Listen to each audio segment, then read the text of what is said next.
Oh. Caster Labs is not open. Ooh. Ah.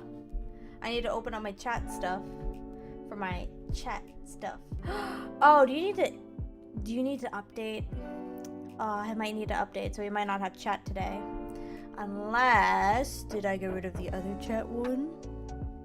I think I did. Or, maybe it's just not working.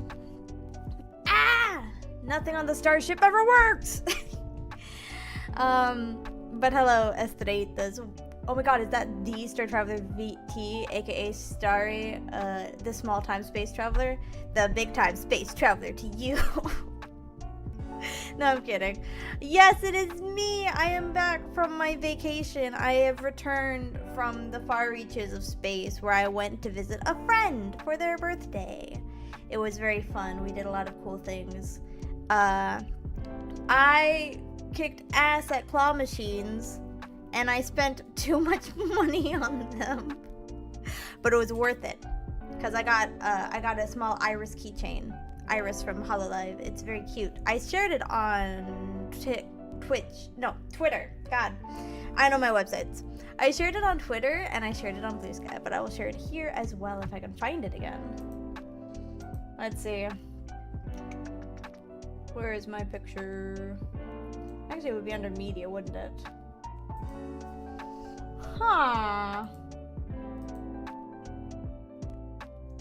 Open image, a new tab, and then save the image.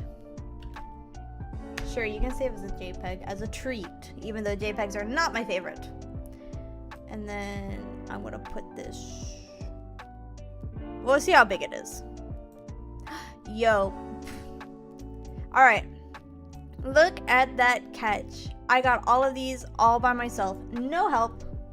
No help. My favorite one is the giant tentacle, which I won all on my own. I'm very proud of that. But I really like the Iris keychain, and that hangs proudly from my backpack. Oh, good evening. Good evening, Hero. Welcome to the stream. I hope y'all are doing well. I forgot to say that earlier, actually. I hope everybody, I hope all of my Estrellitas have had a good, relaxing week. Last week I was not online so much because I was busy not being a human or being perceived as a human. I had a lot of fun though. I had a lot of fun. We watched the Barbie movies. Oh my god. Okay. I need to go off about Barbie in Mermaidia or whatever it's called real quick. I need to go off about Barbie in Mermaidia. That shit. I hate Bibble. Who came up with Bibble? Okay. Who came up with the concept for Bibble, and why did you come up with the concept for Bibble? Bibble was so frustrating to me. He was like so annoying. As a parent, if I was a parent in the early 2000s and my child liked Fairytopia and wanted to watch the movies and I had to sit through Bibble, I wouldn't be a parent. I would not want to be a parent during that time. That would be a nightmare to me. But you know what? It's for kids. It's okay. No hate to the voice actor, obviously. No hate to the actors or animators or anything. All hate to the person who created Bibble. My friends and I were just oh, I'm realizing some of you in the chat may not know who Bibble is. This is gonna be remedied right now. Hold on. So basically, there's a spin-off of the Barbie movies called Barbie Fairytopia. And in Barbie Fairytopia, Barbie plays a fairy, not named Barbie, named Alina. And she has a little horrible little sidekick named Bibble. He looks like Sully from Monsters Inc., but worse, and not cool, not nice, and not voiced by John Goodman. It was John Goodman, right? Who voiced Sully? Monsters Inc. VA. Who voiced him? John Goodman. I knew it. I remembered. But yeah. there's a scene in Mermaidia where fucking Bibble here is eating berries that he's not supposed to fucking eat. They're literally like these berries are cursed, and they do weird things to you sometimes. You gotta imagine a meta narrative where Barbie's an actor who plays characters in the Barbie movies, and it all comes together. So true. It looks so weird. That's because it is so weird. He like eats these fucking berries, and he ends up like with different effects. One of them makes him like, gives him a really deep voice, and he's just like, hey babe, and I'm like, no, absolutely not. Spit that berry out right now. Holy shit. The Barbie movies are very interesting. We also watched Rapunzel, Barbie and Rapunzel. Is it Barbie in Rapunzel or Barbie as Rapunzel? Barbie in Rapunzel. We are anti-Bibble community. We are, absolutely. I will not tolerate Bibble praise in this chat. Anybody caught, okay, it's Barbie as Rapunzel, but anybody caught praising Bibble will be drawn and quartered. I kid. I couldn't do that to my fans. But I will be very, I don't like Bibble. I do not appreciate Bibble. I do not like Bibble. I'm fixing the audio cable. It's gonna make some weird sounds. Okay. But most of my vacation was me just relaxing and going to cool museums where I got cool things. I got super cool things, actually. We didn't just watch Barbie movies, I promise. For instance, I also got this sick-ass water bottle, which I'm going to save this image, and then I'm going to drag and drop it. Ah, it's so big. Look at that water bottle. And also there's my hand too. You can see my hand, which is fine. I will allow it. I will allow you to perceive me just a little bit as a treat. It looks so cool. It does. It's got like that's only one side. The other side also has a star map from the northern hemisphere, I believe, which I would go check, but I proceeded to leave the the water bottle in my friend's car when they were dropping me off at the bus stop. So I don't have the water bottle currently, but I will pick it up. I will get it, and then I will show it off. It is very cool. I like it a lot. Goodbye, water bottle. But yeah, vacation was very fun. Definitely something I needed. I needed to touch grass. Just a tiny bit. Doctor's order was for me to go touch grass. Literally, I was talking to my doctor. I was like, my friends invited me on this vacation. I'm not sure if I should go. I'm kind of busy. And she literally just like stopped the conversation. She held up her hand. She was like, go on that. Go. Just go. Don't worry about it.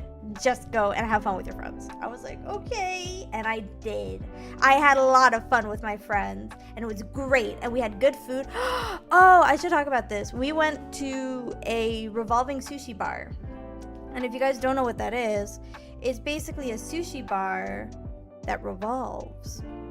No, yes, but also no. What it is, it's a sushi bar that has it's like a little conveyor belt, and it goes around, and you just like grab things off of the conveyor belt that you want. It's like small plates, so it's usually like 2 to 4 pieces of sushi. Oh, it was so good. I need to go to more of those. I wonder if there's got to be some in my area, but I am too lazy to look it up right now. Also, I don't want to accidentally dox myself. Ooh, that would be bad. But yes, I remember going to one where they had like little boats of sushi, little sushi boats. It was so cute. I liked it. And I should do that more. That's the moral of the story, is that I should go and touch grass more. Instead of just being in my starship all day, every day.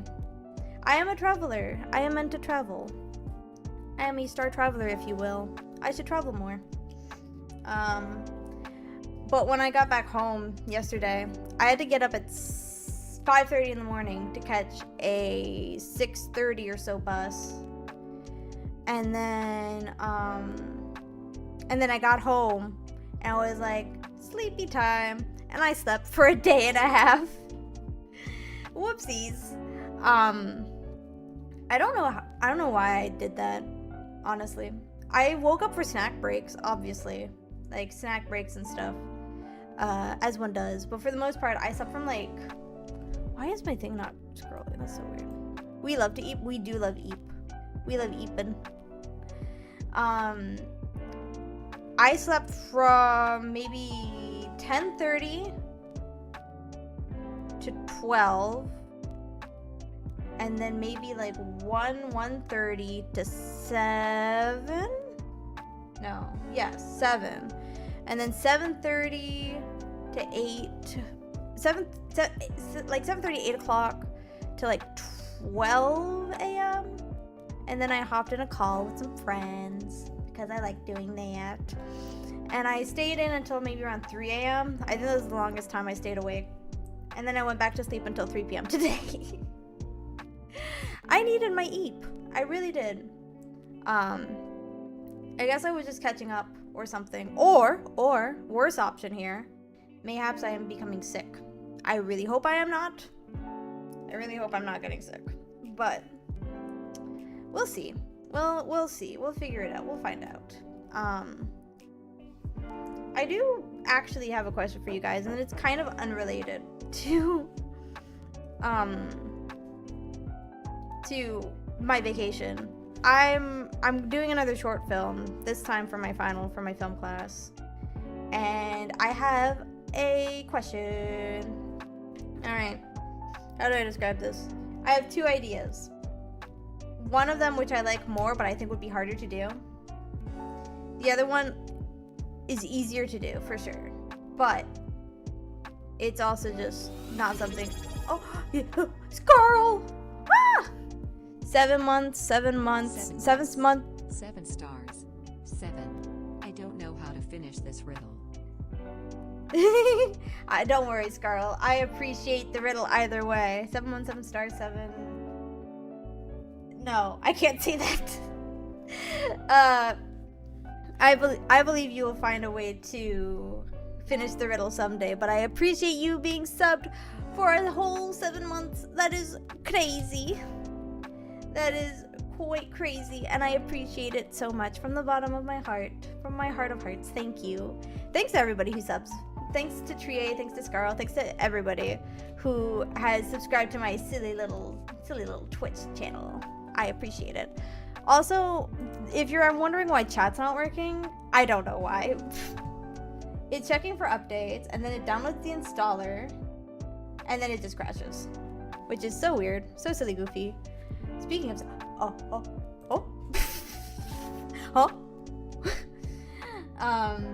let me go to, what is it called? Not that one. What is it called? It is Stream Elements.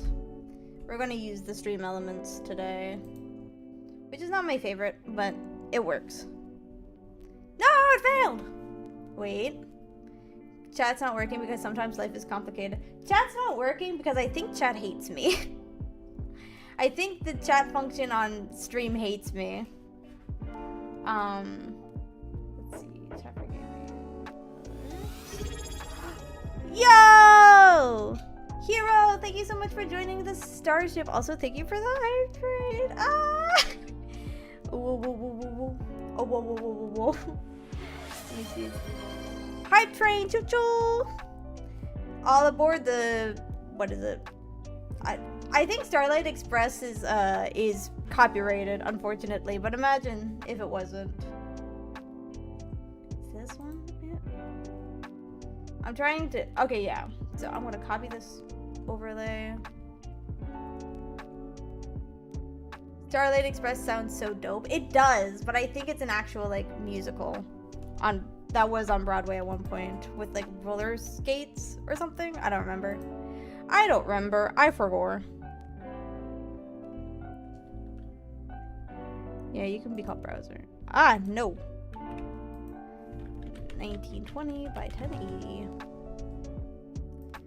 Wahoo! Welcome, dipshit. Dipshit. Welcome to the stream. I appreciate you being here. Hopefully this time... Will it work? Oh. Okay. Yay! My chat's working! It is not the way I want it to be, but it will do for now. But yes. Welcome everybody to the stream. I was gonna say something and then oh, right. Starlight Express. I can exist. You can exist. You are allowed. You're permitted. Yeah, so Starlight Express is a musical by Richard Stilgoe.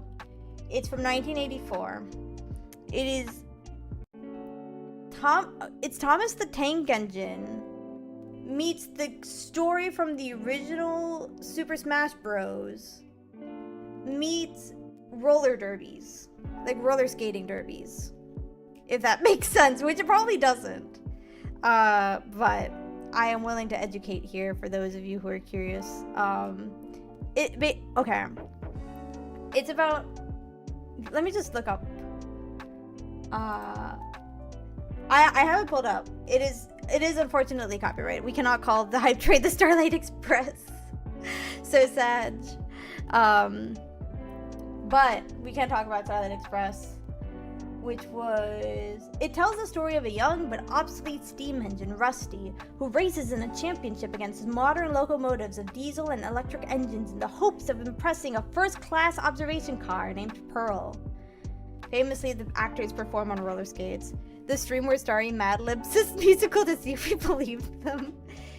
It will be called the Starlight Express in our hearts. It will be. Also, that would be so funny if I just gaslit all of you into believing that a musical was real. But no, Starlight Express is actually a real musical. It has music by Andrew Lloyd Webber, who you might recognize as, I believe, Phantom of the Opera guy. Andrew Lloyd Webber did Phantom of the Opera, right? Oh shit, he got a knighthood? Hell yeah. What did you work on though? Did you do... Oh yeah, he did Cats. And he did the Phantom of the Opera. I knew it. I remembered. I love how I knew Andrew Lloyd Webber for fucking Starlight Express, but I don't know him for Phantom of the Opera. Didn't he do Spider-Man Turn Off the Dark? He might have. I don't think he did though. It's not popping up on here. He did do Love Never Dies. Oh, you fucker. I get it. I see what you did there. Oh my gosh, I love puns. Puns are fun. He did Jesus Christ Superstar though. But who? Okay, hold on. We gotta talk about Spider-Man Turn Off the Dark.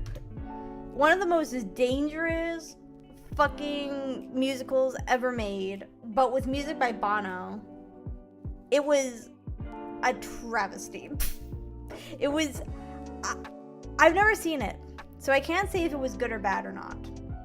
And I don't feel comfortable, like, being like... I don't feel comfortable saying that it was a bad musical if it... Well, it hurt people. It physically hurt people, so maybe it is a bad musical. Maybe I am legally allowed to say it was probably bad. Holy shit. How many people got hurt doing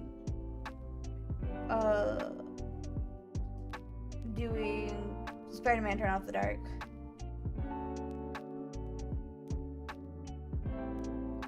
Okay. Lady Emily on YouTube has a great video about it. It was fraught. I do like Lady Emily. I like Lady Emily quite a bit. History, delays and developments, cast and creative team, cast injuries, and additional replacements. Thank you, Wikipedia. 6 people were injured while working on Spider-Man. After 2 stunt doubles were injured during various flying sequences and rehearsals, safety inspectors from the New York State Department of Labor reviewed those scenes in the show and, in February 2011, cited the show for 2 workplace safety violations. United States Occupational and Safety and OSHA fined the show $12,600. Oof. I mean, deserved for hurting 2 people. And then the main person who played the antagonist, I believe, Arachne, suffered a concussion during the first preview performance on November 28th when she was struck in the head by equipment in the wings. She did not report the accident to producers until November 30th. Come on. She appeared in the second performance against the doctor's advice. The role involves several flying sequences, including one in which she is spun upside down. No. Don't do that when you've got a concussion, please. Mendoza later felt ill, and America Olivo, her understudy, played the role during her nearly 2-week absence. How long did the show run? I think... So it ran from 2011 to like 2013, I think.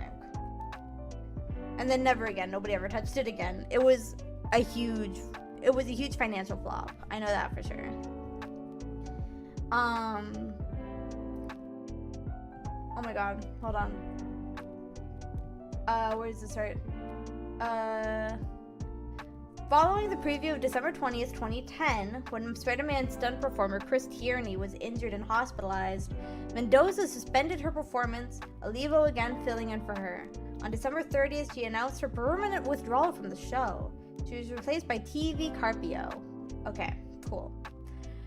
In that December 20th preview, Tierney fell 21 feet, or 6.4 meters, off a piece of scenery when his harness was not connected to the safety cord, leaving him to free fall through the stage and into the orchestra pit. Jesus Christ! That's horrifying. I understand, like, the show must go on, but no. Not in those cases. I think the show should stop for a little bit, you know? I think you should be like, time out, everybody. Maybe we should work on making this show safe to perform. Oh my gosh. But yeah, so this show was very scary. But how long did it last? I don't know if I can actually play any music from this show either, but the music is not good, in my opinion. It is not it's not it. Shit. Please don't come after me, people who own Spider-Man Turn Off the Dark. Please don't come after me. All of this is just my opinion. Oh my gosh. There was gonna be a national tour? No. There was going to be a national tour, but then they were like, no, we're not doing this. Not right now. I remember you saw Spider-Man Turn Off the Dark? You saw Spider-Man Turn Off the Dark as a kid? Please, what were your thoughts? What did you think? I am all ears. I'm so curious right now.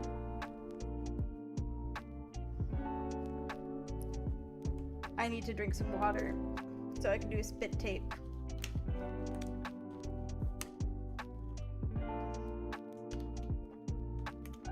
I thought it was alright, though this was after they had that accident. Ah, yeah. Makes sense.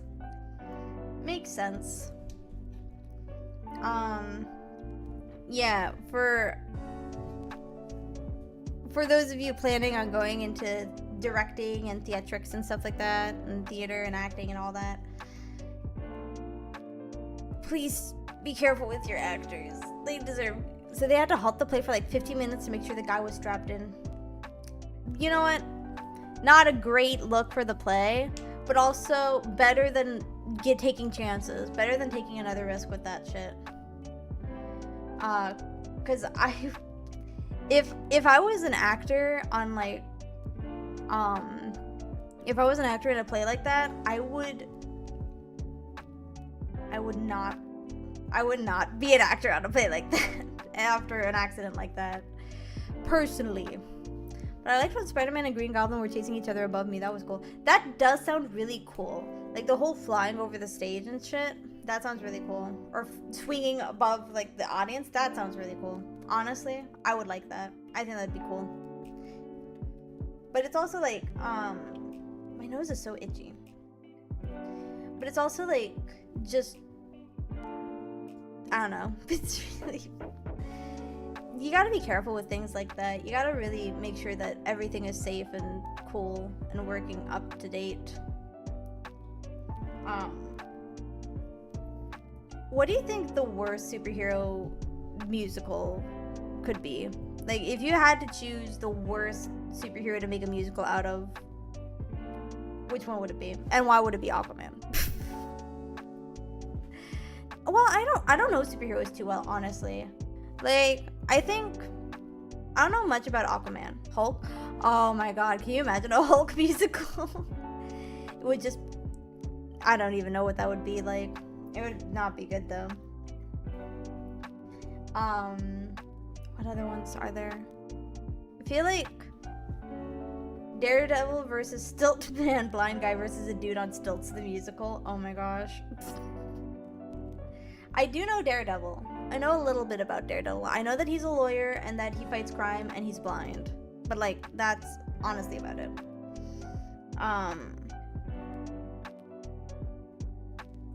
Yeah. What are some of the worst superheroes out there, actually? Worst superheroes ever.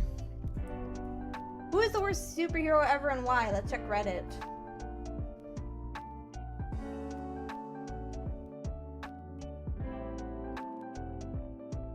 Sheep boy?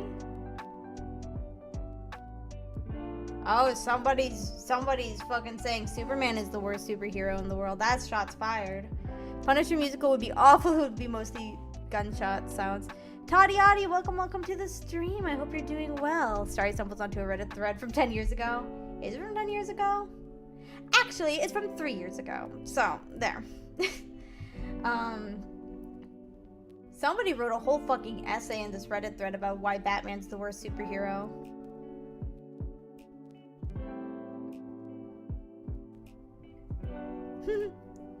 Let's see.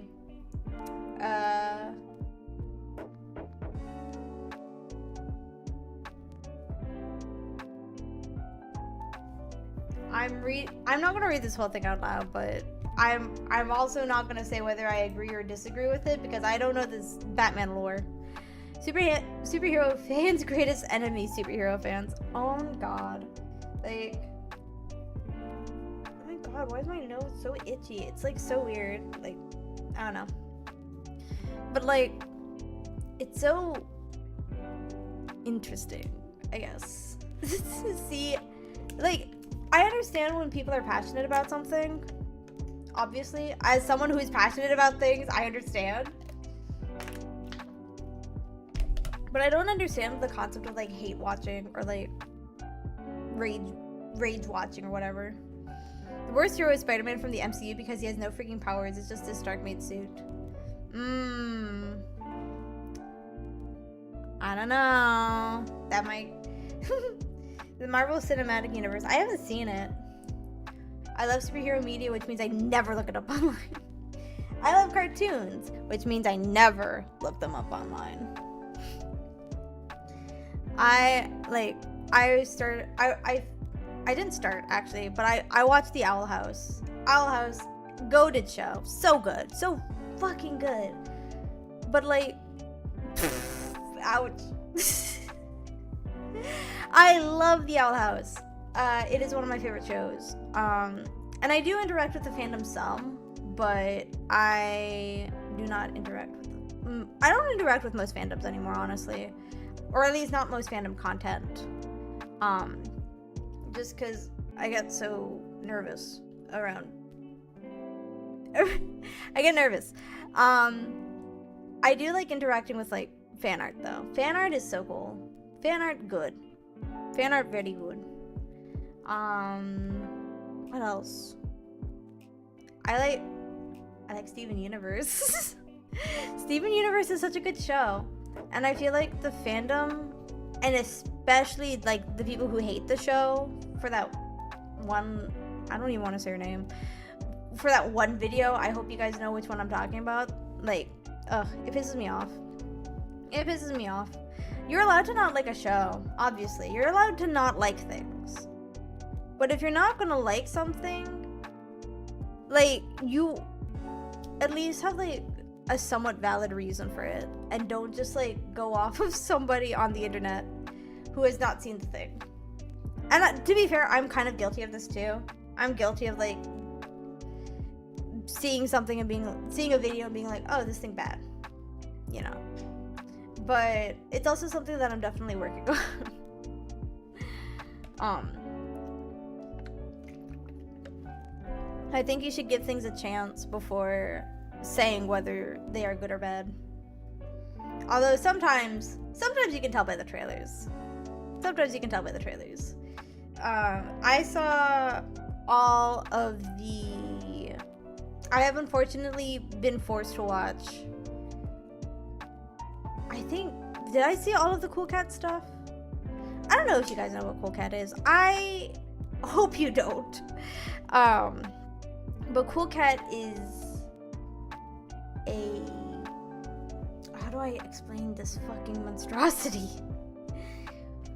Cool Cat is a children's mascot created by a man named Derek Savage.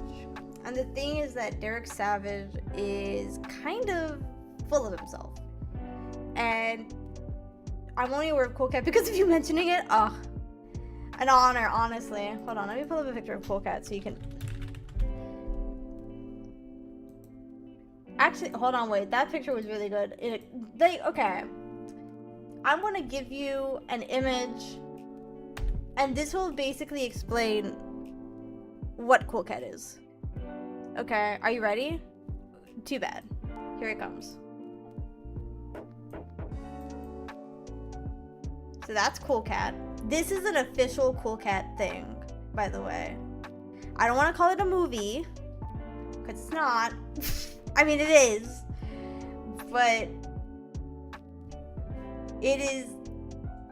This is a thing. This is an actual thing that you can actually pay money to actually watch. And it's genuine. It's genuine. Like, he genuinely is trying to make it into something. Which is fine. You are allowed to make bad things. But the way he goes about himself, if that makes sense, the way he goes about it is just like, he doesn't take it in stride. He doesn't... Is it bad to say that it looks very American? That's because it is very American.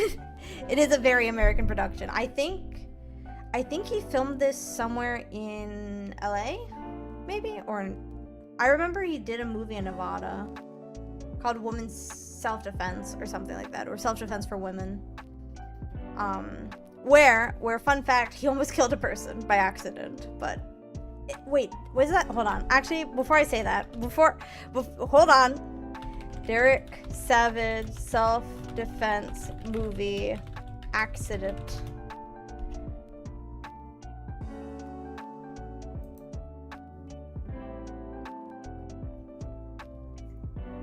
Hold on. I need to check before I say shit out loud. The top review on this fucking thing is, Cool Cat loves you, but Daddy Derek wants to shoot you. I forgot to mention this. He calls himself Daddy Derek in the films. He calls himself Daddy Derek. I do know.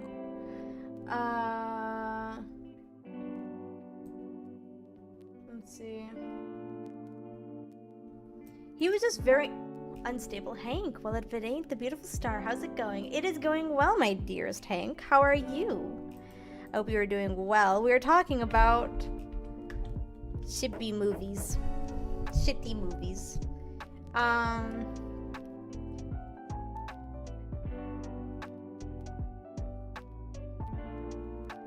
But, okay. So, Derek Savage is just an interesting character. He does,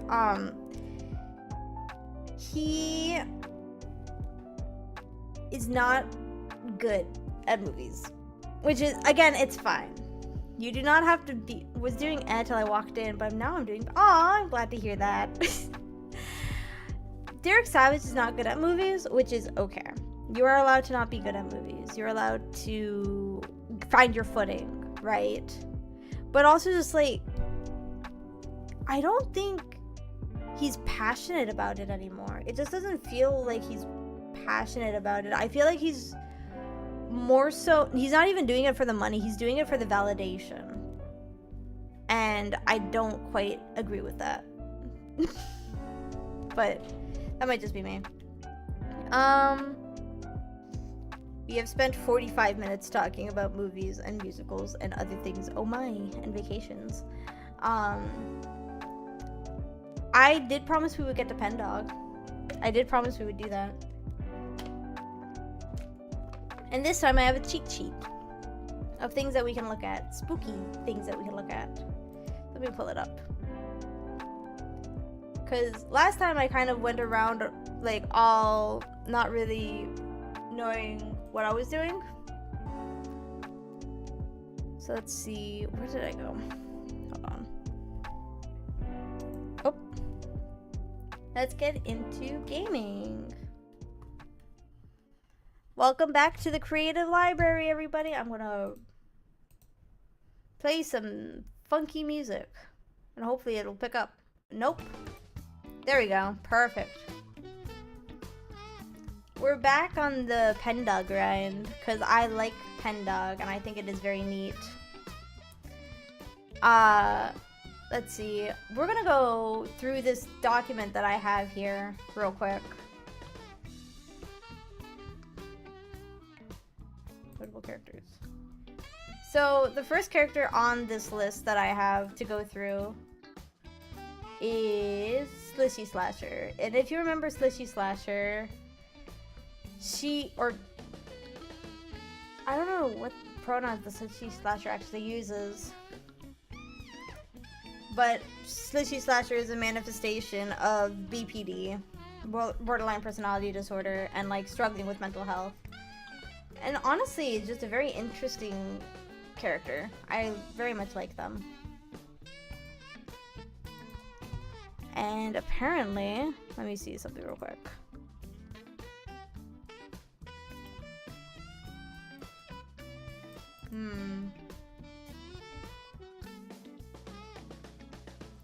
I have to figure out how to get here though.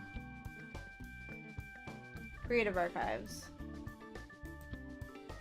Sort by tag. We're gonna sort by Slishy Slasher.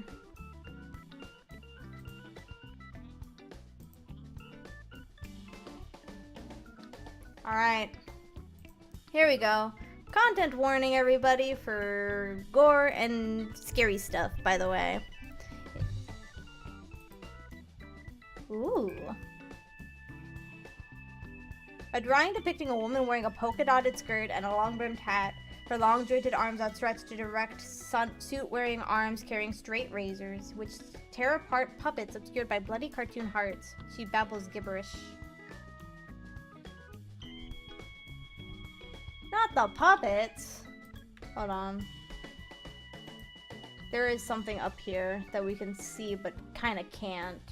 But it has been translated for us. But I kind of want to see if I can translate it on my own. Oh.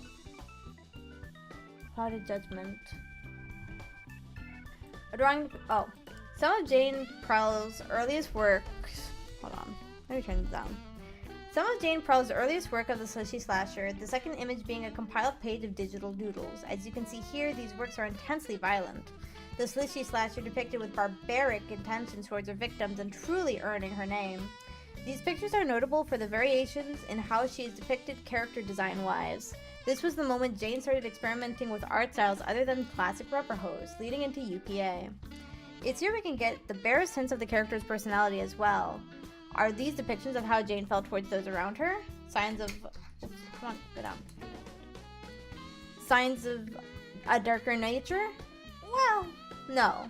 From what we can tell from her notes, this was a depiction of how Jane felt about her relationships. How she felt she was interacting with and ruining them. As such, these drawings are more of a depiction of how she felt she was butchering any connections she had with others rather than an expression of malice. The puppets were also mentioned to be an expression of how she felt like a puppet trapped in her household. and the slishy slasher butchering them being a form of self-harm. Paradoxically, the slasher and her victims are both representations of Jane Prell. Friendship killer. Various drawings of the slishy slasher messily ripping apart limbs and puppets, splattering black goo and stuffing everywhere. I'm gonna pause this real quick, and we're gonna go to A in just a second. I'm not really a monster. I just want to be liked. You will look at me.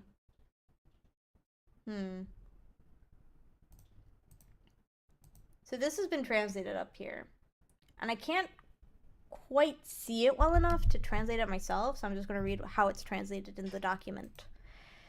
And now you have to look at me, be around me, bear me, know me, spend time with me, be with me forever. Also, who subbed?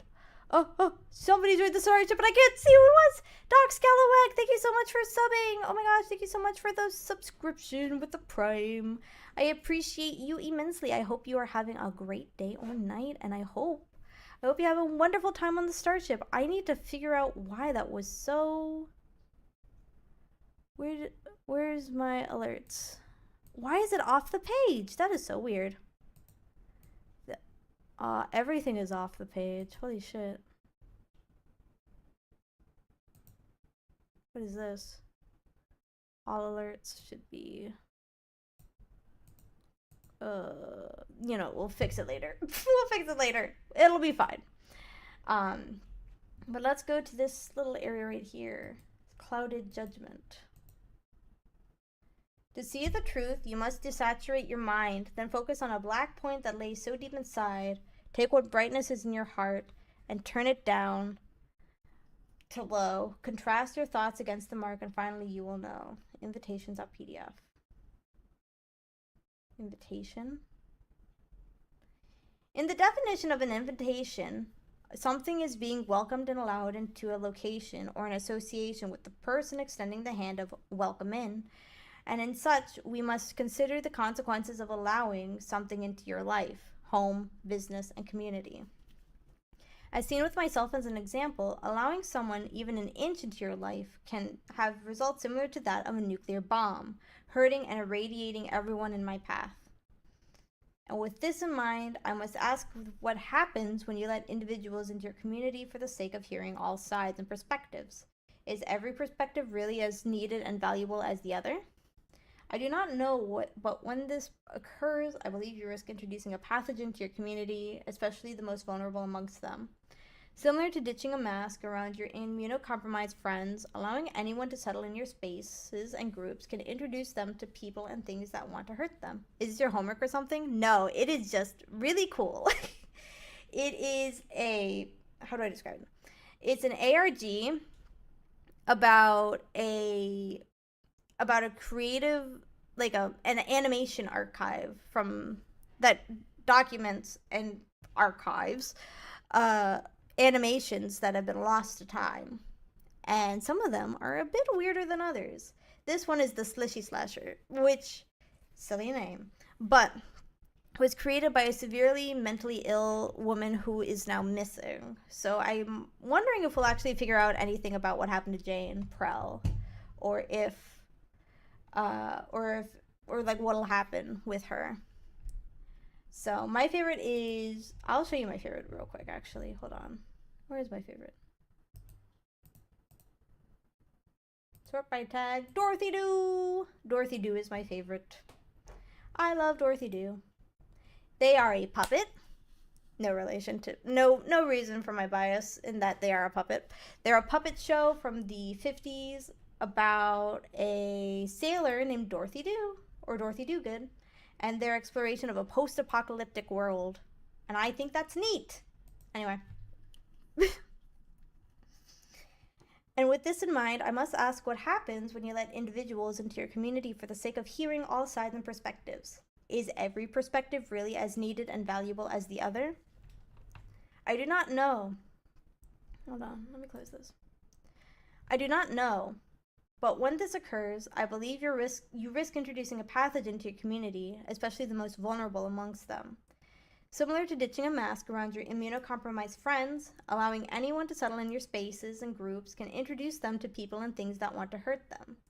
A virus disguises itself to avoid notice from the immune system, and in this way, so too do petty little bigots and bad faith actors with intentions of disrupting and deteriorating the circles they infest. Those susceptible to wolves and fleas not only tolerate them into their Those susceptible to the influence of these wolves and fleas will slowly begin to not only tolerate their ideas, but adopt them into their own ideologies. Perhaps in this way, the willingness to allow these people in their spaces already indicates a hidden or subdued malice towards the vulnerable, which is nurtured and encouraged by the intruders. Unless repelled, these spaces will rot and die. Those who formerly sought community and shelter are then repelled or butchered. An invitation can also create the assumption of further consent. Spooky, scary homework, indeed. Welcome, welcome with kindred eyes. I hope you're having a great night.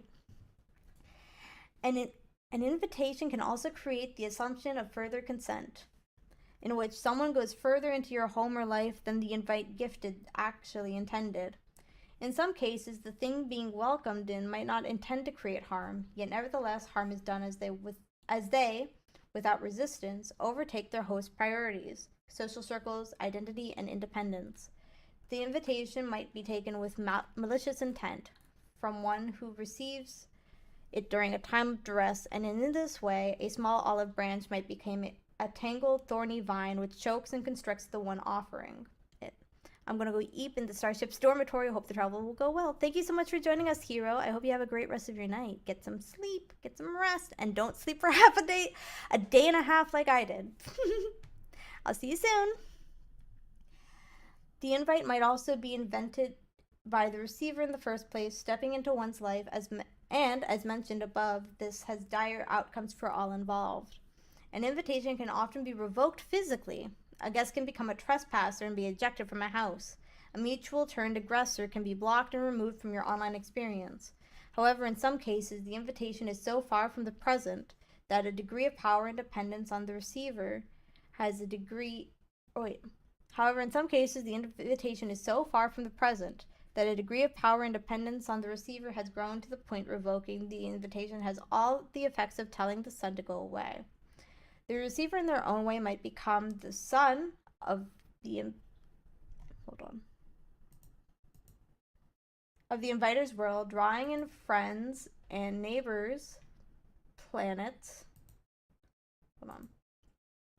to their orbits, so that by revoking the invitation, the inviter is ejected from history and orbit. To many things, an invitation can take the form of more than. Oh, I'm gonna go. I can't. I have work now. I actually got it. Yo, job time. Good luck with work. I hope work works out well for you. To many things, an invitation can take the form of more than a letter. It can be through expressed enthusiasm or eagerness to know more. An invitation can take the shape of a drawing or empty figurette, waiting to stand and walk about. An invitation can take the form of music, drawing someone out from the night streets into an empty room. An invitation can be a felt desire for companionship or in feeling very, very alone. An invitation can take the form of something thrown away. By this action, the thrown away thing is gifted, and an open invitation lingers for anything to take it. With the above point in mind, others' history and fame might become an invitation for others to claim for themselves. An artist dies and their possessions fall to the ground. An invitation, something with just as much capacity for harm as it is a great endeavor to continue their work. Anything lost becomes an invitation to find at all cost. And with the invitation to find something lost, those who seek it invite themselves into the lives of others who just want to be left alone. This too invites a sick and perverted type of tragedy that comes from feeding off of tragedy and the allure of the lost. An invitation can be a deadly thing, something so freely given we don't even think about the consequences. It is the seed that can sprout into a great tree of a rotting, malignant root. That being said, can the invitation be taped back together, however messily? Can it be taped back together and taken back? Jane Zine. Alright. In this one, I want to try something real quick. Hold on. I'm going to take a screenshot of the screen.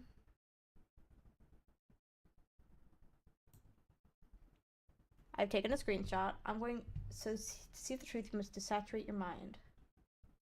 I wonder if I could.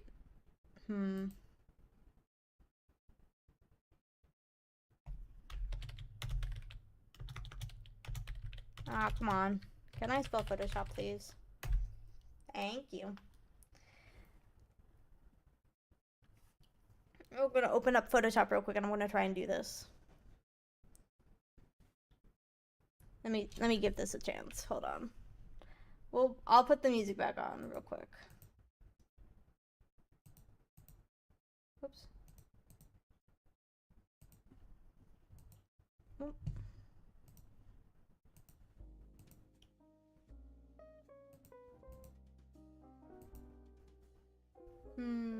Where's my screenshots?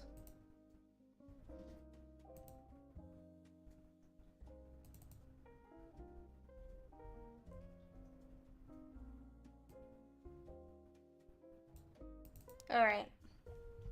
Let me see. So first we have to desaturate. Actually, I could just open this in Canva, I think. Hold on.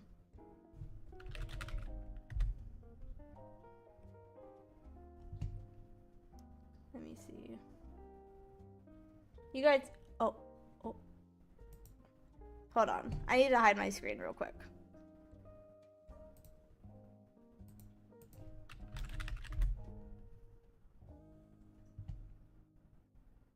Let me just delete this one. Move to trash. Please. Thank you. Make sure there's nothing else in here that could be dubious.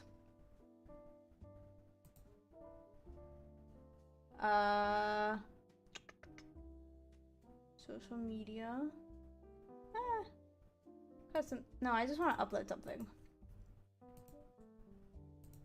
Alright. Edit image. Alright, let's see. Let's see how we can do this. Where is it? Alright. Adjust. So we're going to turn down, desaturate your image. So we're going to desaturate. Then focus on a black point that lays so deep inside. Take what brightness in your heart and turn it down to low.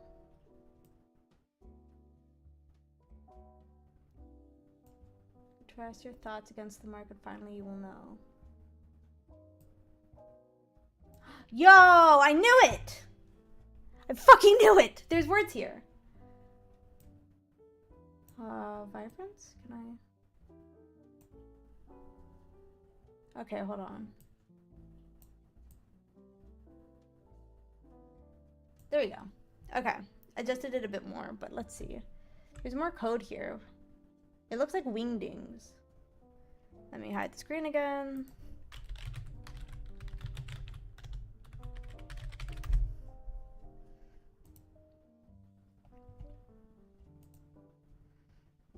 Alright, let's see. I think it's wingdings. Let's hope it's wingdings. Because if it's not wingdings, then I don't know what it's going to be. Alright, hold on.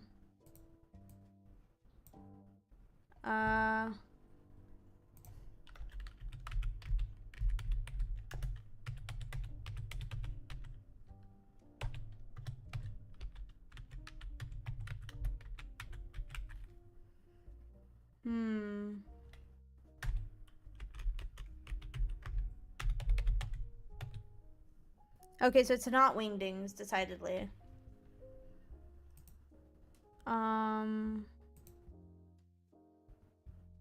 Let's see. Oh, okay, here we go. So we got a P. Got a weird looking P, like a paragraph symbol almost, but not quite. Let me try. If it saves you time, those blue blocks behind the GIFs that you have to adjust, those are, and they are wingding. Okay. Yeah.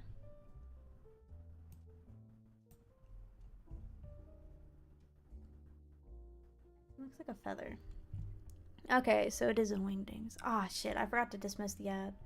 Well, I want to translate this. I want to translate this while we're in ads.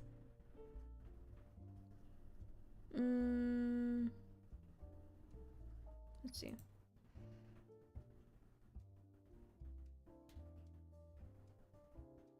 Hand. Phone. To.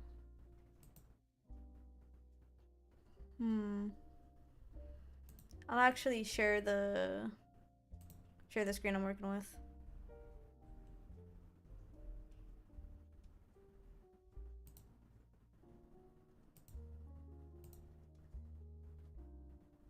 Here we go.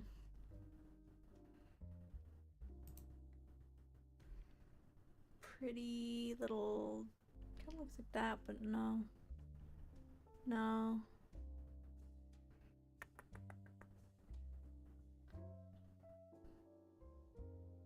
This one, I think. No, this one. Yeah.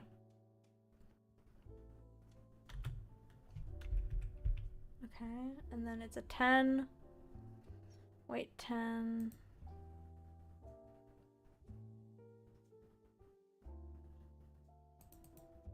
5. Wait, 5.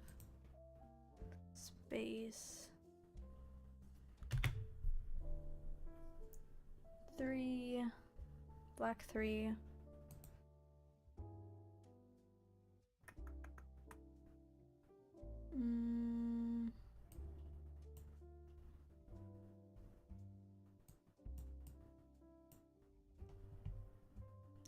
Kind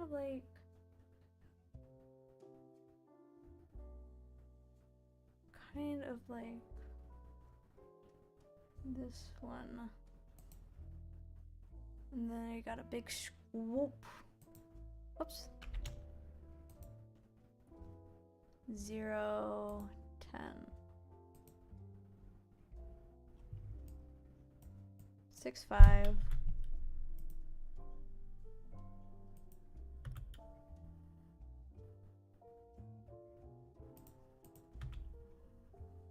Oh. Something behind it, but I can't see it.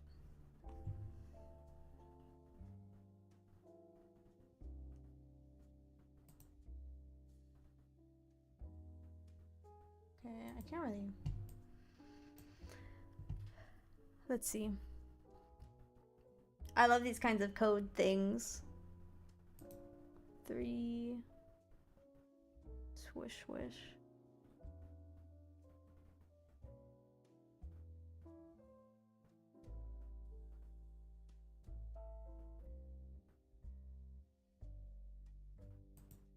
Swish. Swish. 0, 10. No, wait. I did that one already. 3. Swish.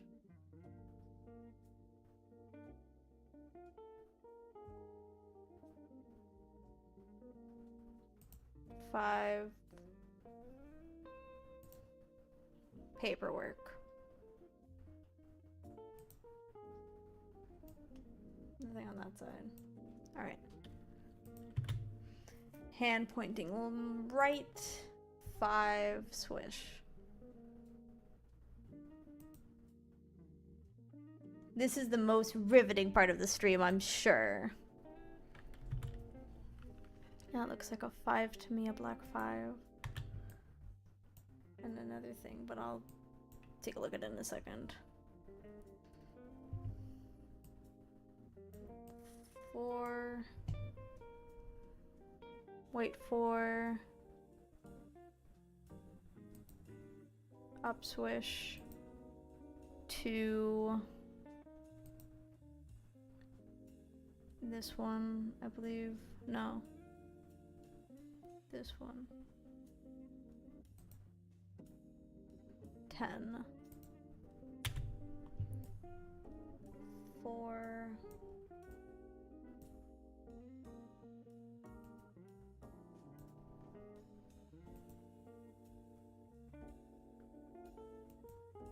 Let's see.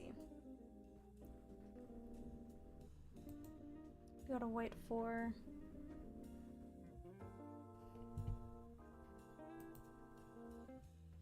And a swish. Which swish? This one? I think that's about right. Yeah. Right? No. This one, I think. We got a 3.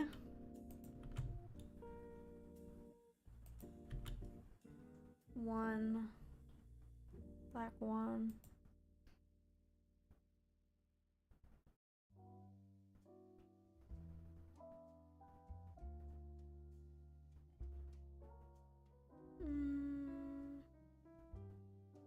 This one, and then this one, I think. No, this one. 2, 5, 6. 2, 5, 6. Something, and then 5. And that's swish again.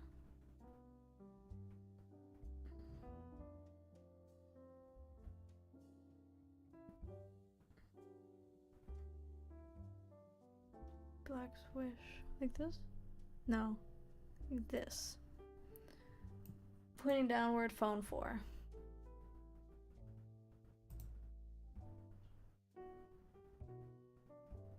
Oh, it's a white phone. Are they different? I don't think so. Yeah, no, I don't think it's different. 4.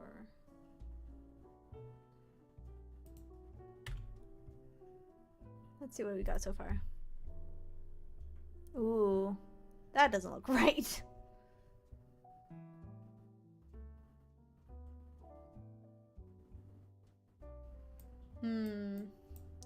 Mayhaps I don't have the right font for it.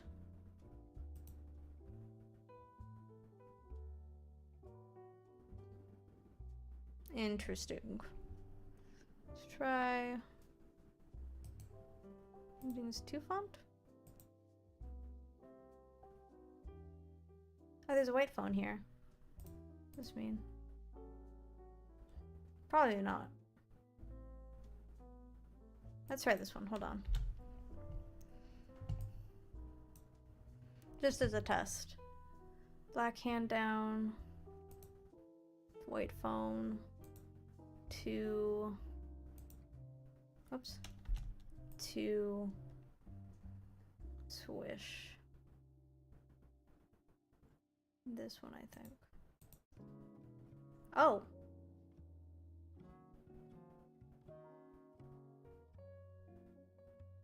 Hold on. I might have to disable ad blocker. Ad time's over for now, boss. Thank you, thank you. I will turn off the ad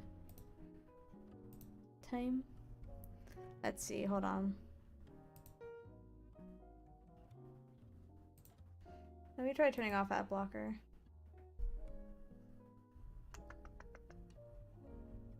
Don't block ads.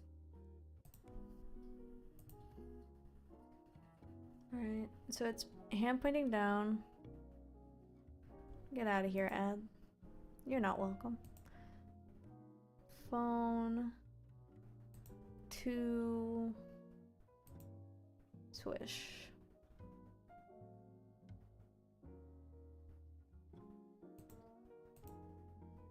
Oh, okay, we're getting somewhere now. We're getting somewhere. It's gonna be a little dim. I apologize in advance. 5.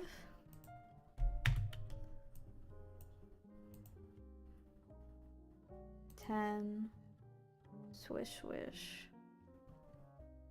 Is that one or the other one?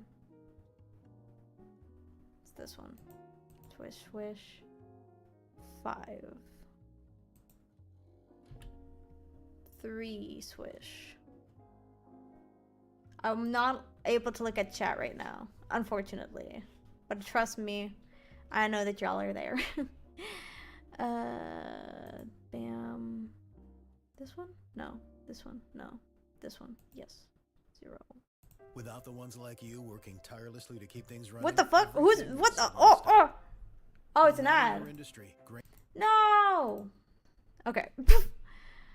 0 10. I've seen what?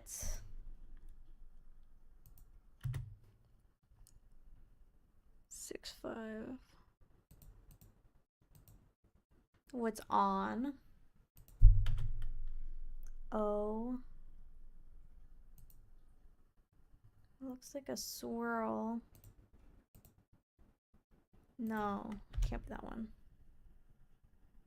Might be a...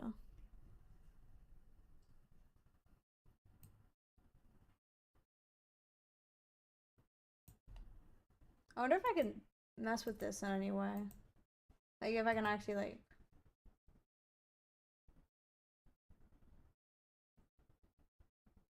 inspect element.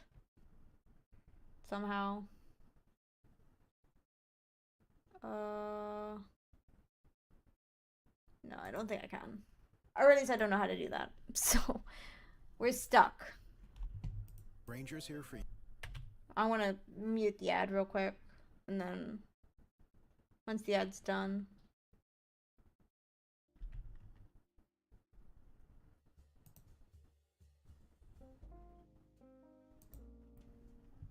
Let's see.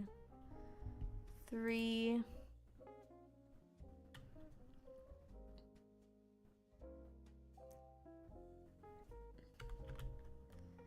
Black 3, swoosh. 5. Paper.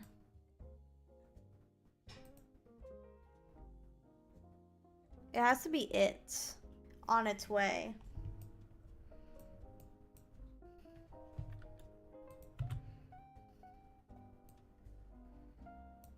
Point. Right. 5. Down swoosh. And something 5. Black 5.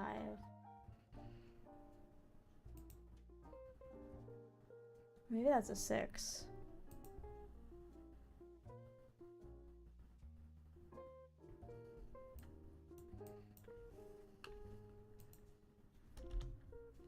About black 6. No, it has to be a black 5. 4. Because there's not a lot of words that end in Z. Not a lot of short words. 4. Bam. 2. Wabam. No, this one. 10.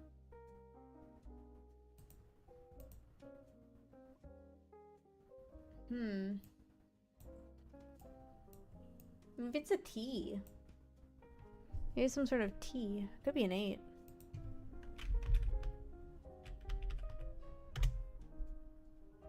Or a 9, actually. Wait, let me see closer. No.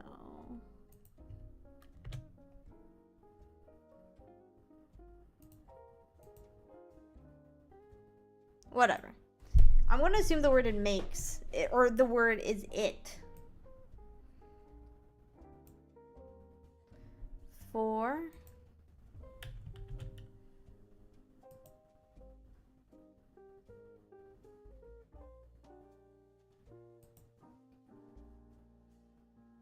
No, wrong one. This one. 3. 1.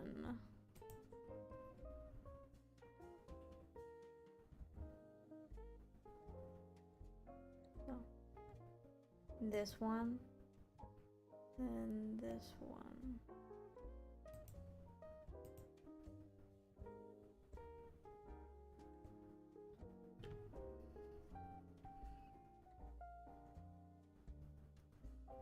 Did I do it wrong? Yes, I did. This one.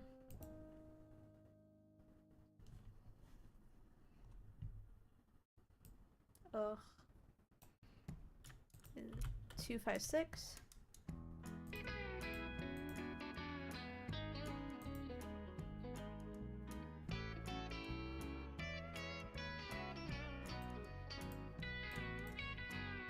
I think this word's supposed to be know or knowing.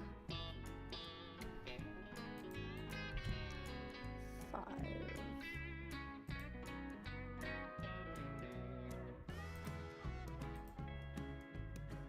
Yeah, it has to be knowing. Down pointing, phone 4. I'm.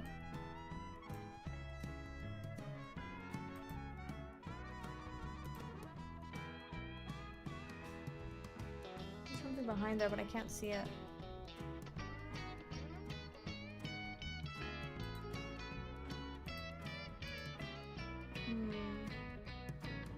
If I ready, steady, and go. Nope.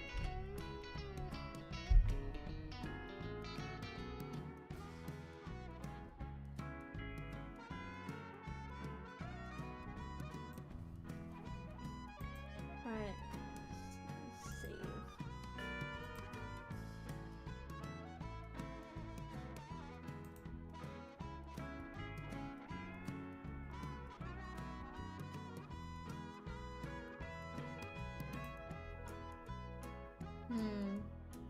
I might cheat. I am having a good time, but I feel this does not make the greatest of content. Okay. Let's see what this message says in the thing. Because it should say it in the...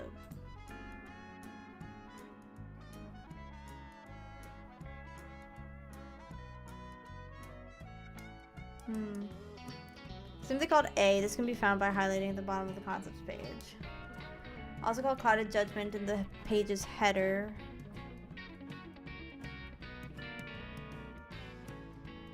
Text in minor block reads as follows.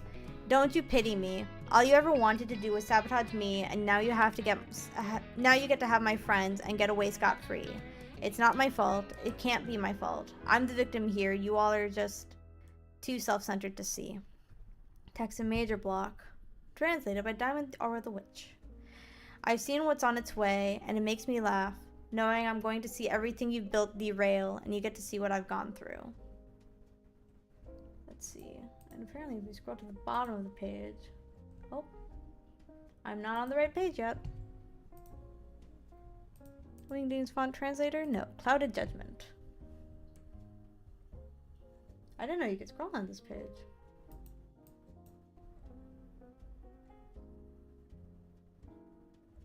Hi, nice to see you tonight. Let's take a walk together, yeah? Come on, I carved an opening just for you. Ooh. Whoa, okay. A nice walk, isn't it? The city is nice and chilly, and the moon's never been clearer. Nights like these, I remember when it was just me and another, Jane, walking along the streets and shivering beneath the cold, but we didn't care, because it reminded us we were alive, and we were grateful to be alive. We'd walk past the people all connected to their own stories, and feel a comfort in being connected to our own. Hundreds of strangers passing by each other to night classes and family dinners. Each and every one isolated during the walk in their own meditations. I miss those nights, so I'm grateful you're taking this walk with me. Maybe I can offer something to you though.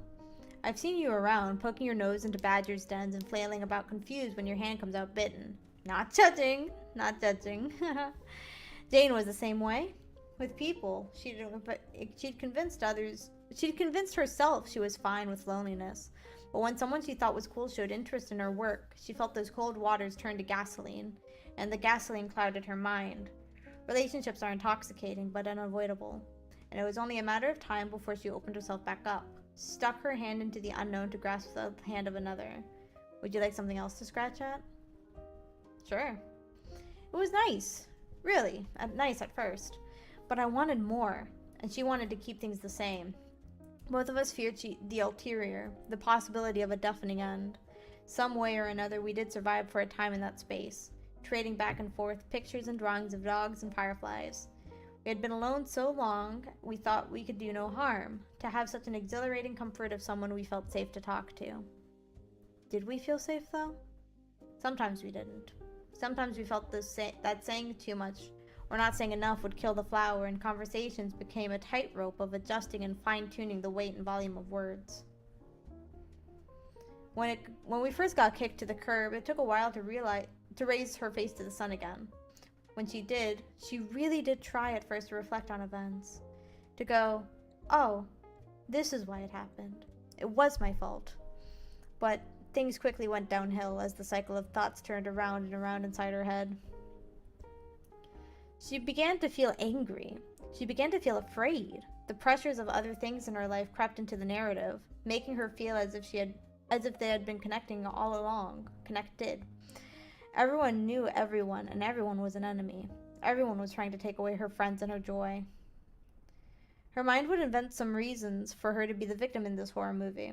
She had been that final girl her entire life, so clearly this recent rejection was another asshole in a long chain of abusers who had hounded her since birth and kept her away from the fire whenever she tried to get warm.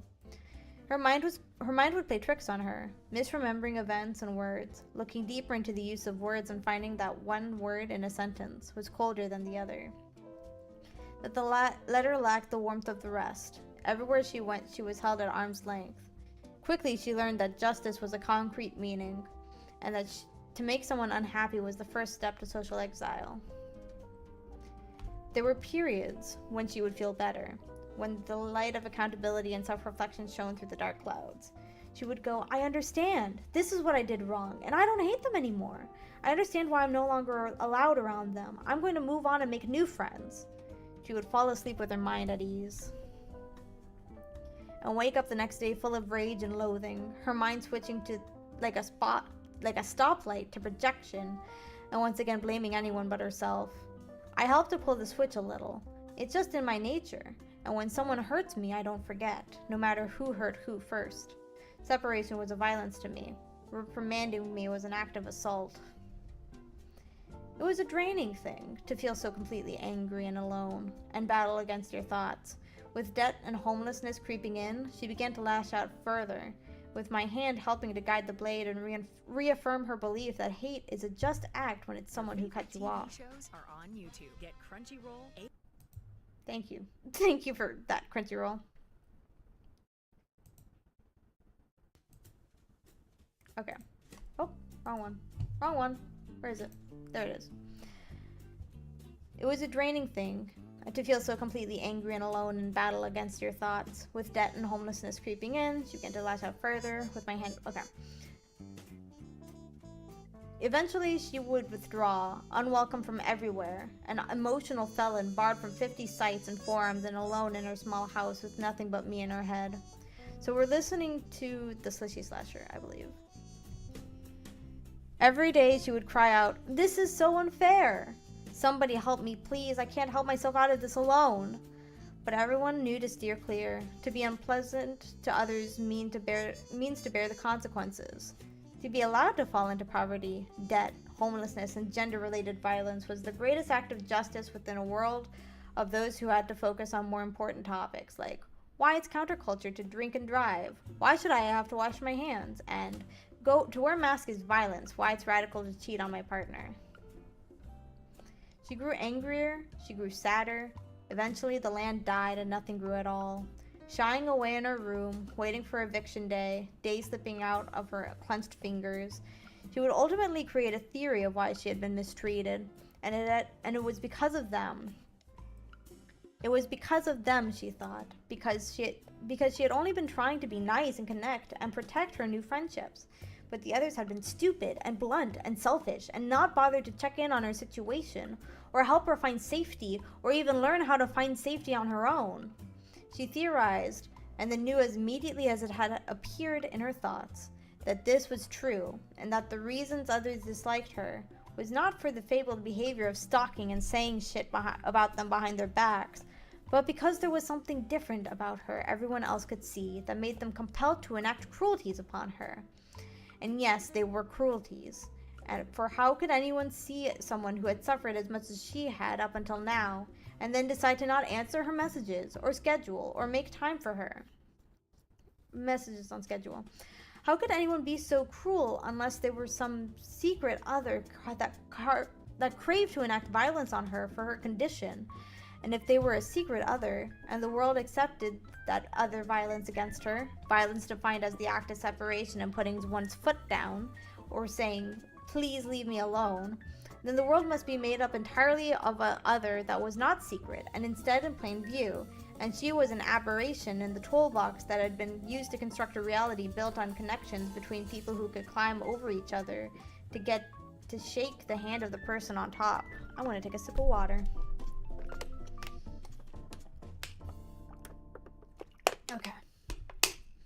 And in this way, she decided that the reason that she had been shunned was for an immoral reason, and this, the expression of a boundary, was illegitimate and faulty and aimed towards her in violence, and that for this she was socially justified to strike back twice and meaner with words even she didn't believe, but that caused just as much harm regardless of intent. She knew that with the expression of retaliation against those who had flung her aside when she bit their hand, she could eventually garner back their favor in the form of tears, favor defined as the attention abstained by any means necessary.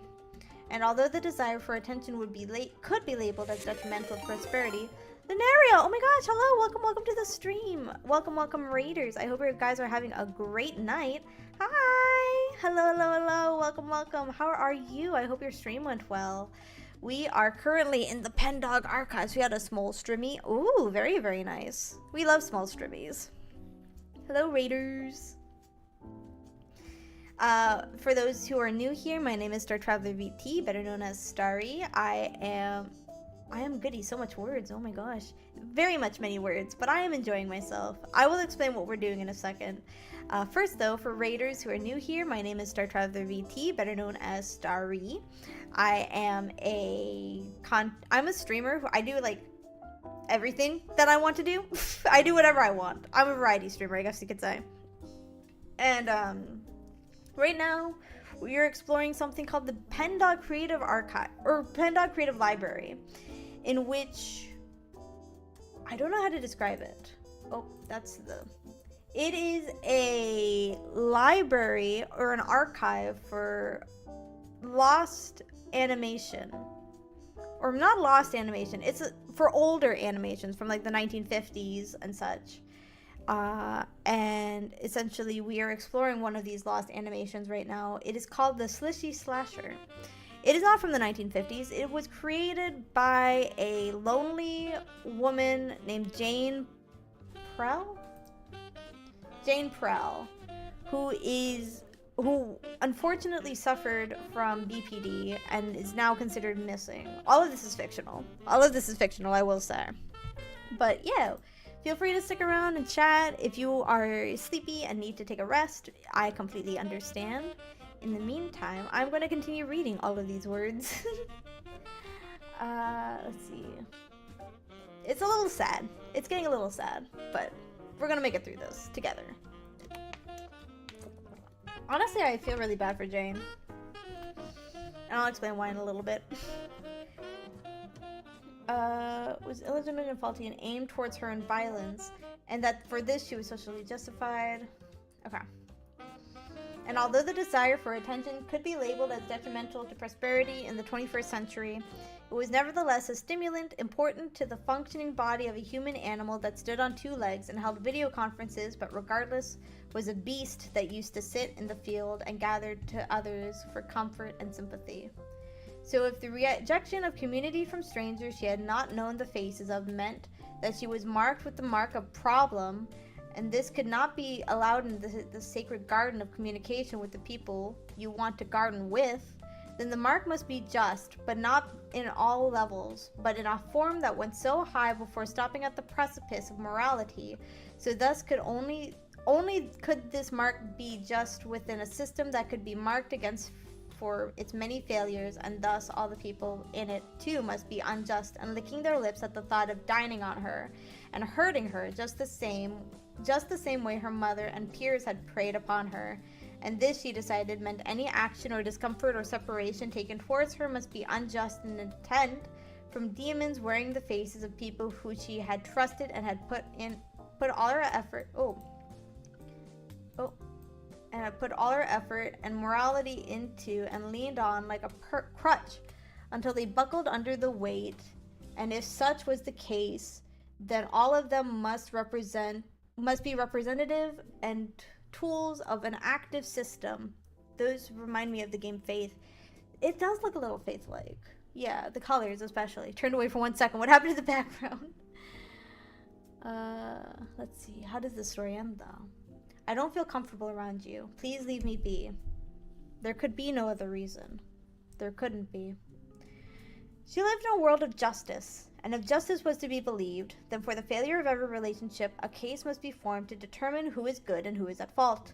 And if at fault, then the many-faced judge, wearing your own face deep in the center, will determine that your actions were of pure malice and present you with a certificate acknowledging that you are a being of moral failings, that you must sit with the certificate for the rest of your life, chasing shadows of the people who want you to stay away and thinking that there is no point in getting better because the certificate that lies in your hands is proof that you are inherently evil and vile and must stay in your assigned seat for the rest of your life. And so Jane sat there at the bottom of herself, chewing on the remains of memories and conversations had long ago, waiting for their source to return on hands and knees, pleading for new conversations. In her mind, she likes to pretend she would reject them and fling them into the many relationships below. But truthfully, she knows that she would also... Can be embarrassing. But truthfully, she knows she would also get on her hands and knees and beg for a future of nothing but uneasy smiles and trying to keep things cozy. The thought fills her with bile, and as the days till her eviction near, she lays in bed gleeful for the moment that the pain goes away, and that her mind no longer whirls around between thought after thought, flipping back and forth between the view she has of a person she will never see again. On a day she is forced outside... Okay, it's playing now. Nice walk. On a day she is forced outside the house to walk and not take up space, she stumbles into a teacher she has not seen since high school, and she is told that there are programs for people like her. She tries to mumble out a response of no thank you, but in that moment her desperation is seized, and she begs and pleads for salvation that she feels unworthy of receiving. The teacher, who she vaguely remembers having left town many years ago, explaining away her resignation as due to conflicts of textbook content and morality, smiles. She wears baggy clothing that seems too damp for the summer air, and there is the smell of something Jane has not smelled for years. Something not of this suburban place. No, it is ocean water, and at that moment she feels peace, and she feels the capacity to let down her guard around someone who is much too nice, in contrast to hazy memories of an old crone raving about books and their purity. Nobody has bothered to smile at Jane in years. A warm, comforting smile. She says she can tell Jane is lacking community here, and tells her that she can stay with her, that there is a community she would like her to meet, one with plenty of capacity to make not only the loneliness go away, but the money and debt collectors go away too. Jane takes her hand, and maybe in the future we can take another walk. Maybe. I feel very bad for Jane, to be honest. Like, mental illness is just not a joke. It's really... to say it's stressful is an understatement. I don't have BPD, so I can't speak on BPD specifically. But I know the anxiety and, like, the fear of being alone. And that shit sucks. I don't know where Jane is. I still don't know. I hope she's okay, but something tells me she might not be.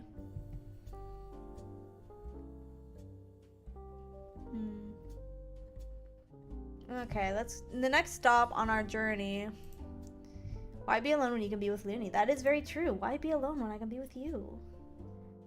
Let's go to the character index? No, not the character index. Where are we going next? PCL findings. History page. Creative history. So this is Jane Prowl. I think we read this already. The article is dedicated to a very obscure, complicated, and troubled individual. So take heed before reading. We are traveling into an unhappy history with an unsatisfactory ending. With that in mind, let's discuss Jane Prowl, digital illustrator, enthusiast for old cartoons, and intense horror fan. Most of what we can learn about Jane Prell is sourced from accounts of friends, acquaintances, and those affected by her. Anyway, Looney will go now before I get sucked into the reading too hard. Alright, have a good night, Looney. Talk to you later. I hope you have a good night. Jane Prell is sourced... Okay. We have fairly little info relayed from her own mouth, and her family has been... Well, we didn't think it would be right to contact them, nor do we think the information they might have on Jane would be truthful. Jane Prell drew from a young age, but was never upfront with when she got hooked on the idea of cartoons. That said, a large body of her memorable work was released following the young woman's 20th birthday. From her earliest drawings, one could see a heavy focus on rubber hose-style cartoons, body horror, and grasping crowds of hands. She described herself as, quote, loving to cram as many details into her artwork as possible, unquote. She would draw in this style for about 3 years, posting her art periodically and slowly connecting with other artists she met online. The art she made was an expression of her own love of abstract horror, and she felt that cartoons could be used for so much more in the genre than what they typically were. She would often write long, rambling threads about her desire for a slasher movie that starred a cartoon front and center as the antagonist. Again, very cool idea. Around the final years of her artistic career, Jane would shift her art style into a 50s-inspired UPA cartoon aesthetic. I need a reminder of what UPA style is. Hold on. Hide this.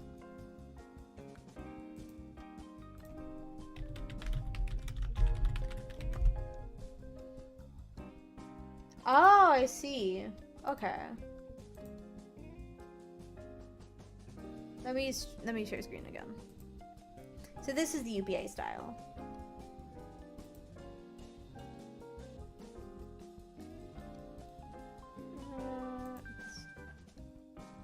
From the 90s and 2000s, but like, what is the 50s style?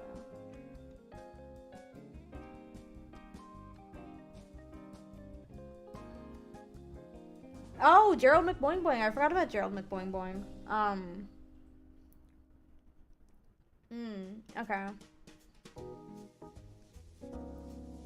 So yeah, it's just a general like 50s style, but what is it exactly? What, like, how would you describe UPA?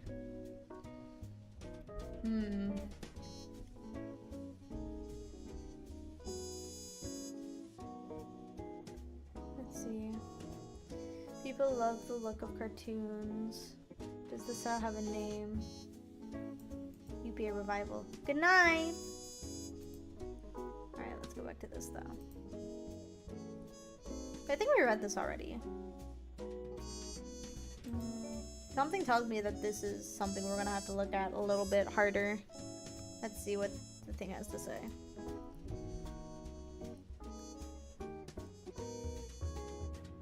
Okay.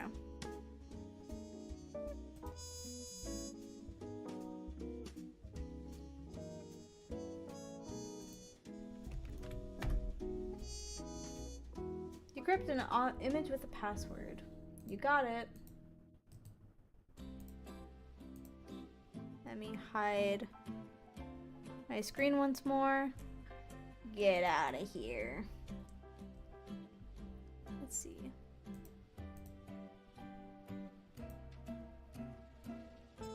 Alright. And we need a password. Apparently the password. Am I getting an ad? Yes. Look at the playlist descriptions. Oh, okay, there's a playlist? Okay, hold on, wait. I want to try to solve this. Or at least I want to... Just dropped. Bowerbirds. Honey, I'm home. Tongues and teeth. Stalker's tongue. Puppet boy. Your woman.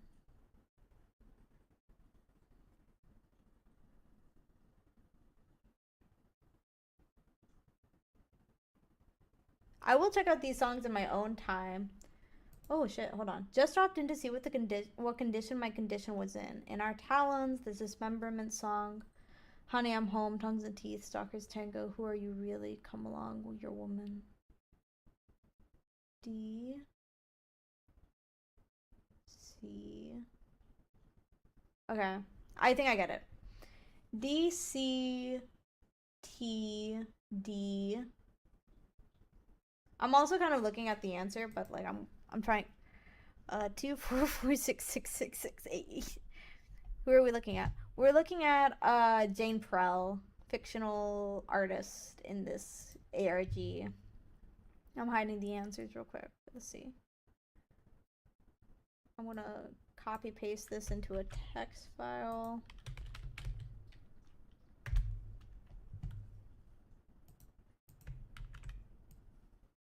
And then I'm gonna move this over here. Okay. DC TD H TT Y AW. I think that should be it.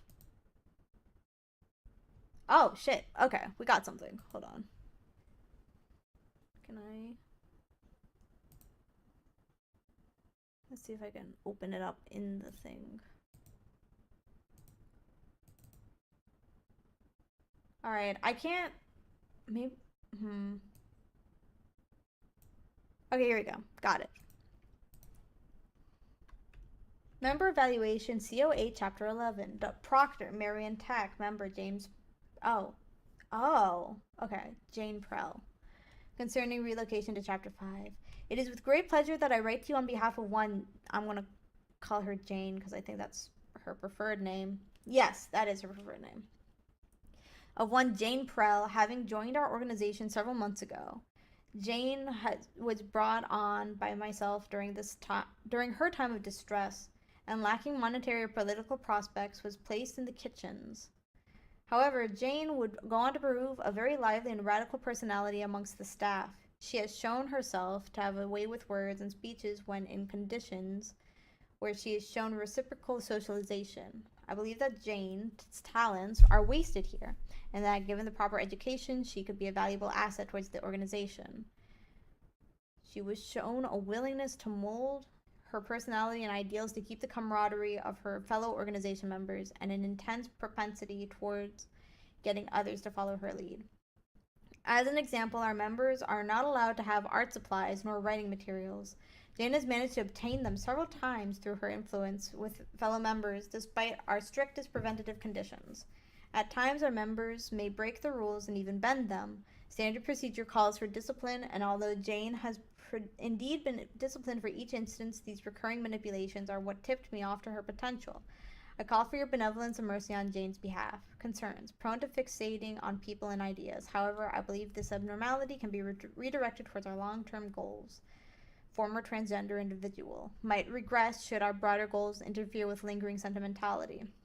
However, as mentioned above, Jane has shown herself to do near anything in the pursuit of feeling like she belongs, would likely keep rank in order to avoid social exile. Her creative writing and the art she draws is a habit we must prune out of her, especially that awful character she draws in every spare moment. Marion Tack. Ah, Jane. What are you getting yourself into, Jane? Jane! Oh, God. Okay. Let's see what's next on here. Character, bio, potential connection to Hecate.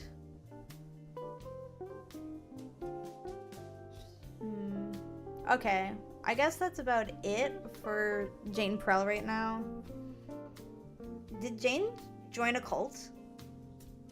That's my thought process on this, is that she's joined some kind of cult or something, and that it's working out for her, but not in the way that like, not in a healthy way. Like, she's doing it out of fear of being abandoned again. Which is exactly what they said in the paperwork. So, oh, Jane. Oh, Jane. I hope you're okay. You deserve, like, despite what I assume to be the bad things that you've done, despite the fact that people hurt people, I do still believe that they deserve good things in life. They deserve to be happy in, like, in the sense that they deserve to be happy in a way that doesn't hurt people. With that, I say we move on to Miss Hecate. Let's see. When work's underway, Play Red Bull buzzing through the workday. Hmm. Keep your eyes on the clock, and when the countdown reaches 0, hit the buzzer to get Let's Red Bull see. delivered So we're straight to going your back door. to Hecate real quick. Tap now to Creative buzz in. Archives. Red Bull gives you wings. I didn't even realize that that was playing. Fashion looks so easy. Shush. Sort by tag. We're going to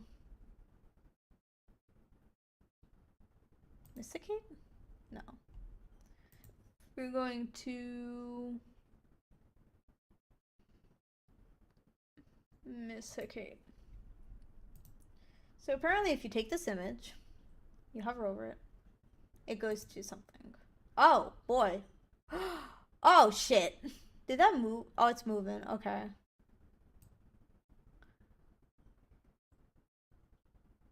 There's a lot here. Okay. You have heard Miss Kate. You are blessed. This character... Can't read any of these. Hopefully one day she looks back at us. Okay, let's see. Most perplexing, you have heard Miss Kate. This character survived through written literature, defaced artifacts, and vague historical accounts. It is unknown. Brought to our attention by an associate, this character is one of the core reasons for which we made this Pendog Creative Library. The winding trail of accounts and messy documentations are just as interesting as the cartoon Hecate herself featured in. From what we can glean from Hecate, we know that there are clues indicating a history. As we find them and verify this information, we relay her to you. We have been in communication with her and help us learn more about Hecate, find artwork relating to her. Hopefully one day she looks back at us.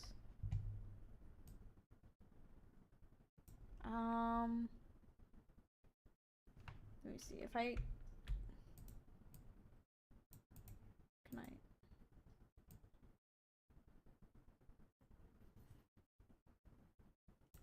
if I copy paste this into my text form thing. Our most persistent and magnanimous character. If this is the first time you've heard about Miss Hecate, you are in the minority, for this character has survived through written literature, artifacts, and historical accounts, brought to our attention by her. Okay. From history books, Hecate, in her original depiction, existed well before, with features running well. I think... Okay, let me look at the document real quick. Page is a mess of quotes pulled from and rearranged from Hecate's character bio, with a few unusual additions noted by Prince in Yellow. Through communication, help us bridge the gap, find more, witness her, along with various depictions, hold a candle to illuminate her. We have been in communication. To help us bridge the gap, find artifacts relating to her, witness that what she looked like in her original form. From history, Hecate, the original existed long before, a scarlet smile. Documents from her describe preserved flesh with the grip of forgotten lips. She becomes something more indicator of history. We found them. We excitedly bring her you. Our character. This is the first time you have heard Miss Hecate. You are in the minority. This character has survived through arts and culture, despite their best efforts. So artwork is the background of the page.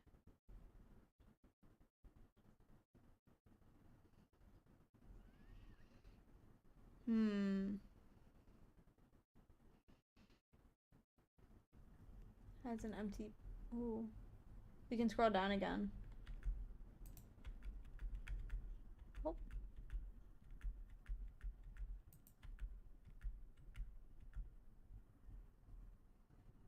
Oh. Ah, I don't like it. Decidedly, I don't like it.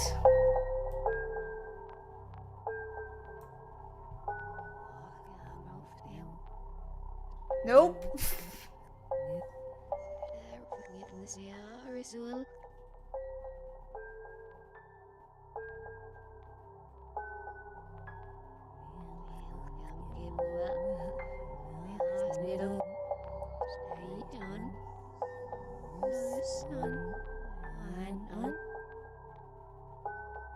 Audacity is that scared the living stars out of me. It's scaring the living stars out of me too.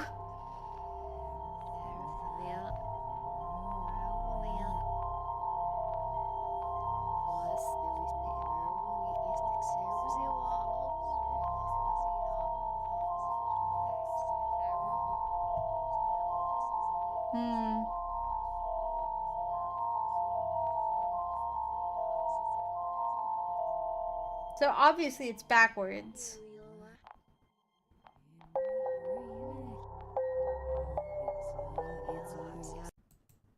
I want to stop that because that's scaring me.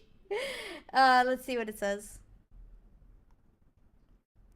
Audio on the page is in reverse. Transcript of unreversed audio is as follows. Can you hear me? Can you? I hear all who spread my visage, no matter how blurred, how hazy, how much fog obscures the eyes behind. Can you hear me? How will you aid me? The audio becomes difficult to comprehend due to overlapping voices and audio and music. The reckless scavengers of the bodies of others will always risk taking a worm into itself. I am a worm. I am a thread. I am the red lipstick trail. Not now, not soon, not yet. But in time, I will make my claim. Close your eyes and think of red. Think of thread. Wait for my call.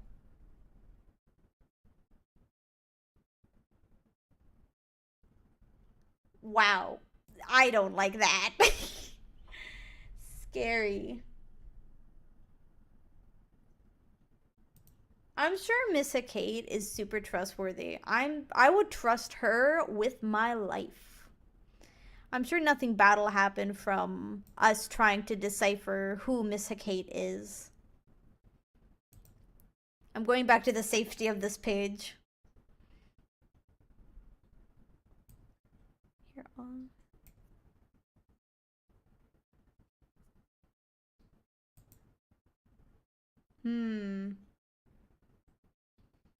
Okay.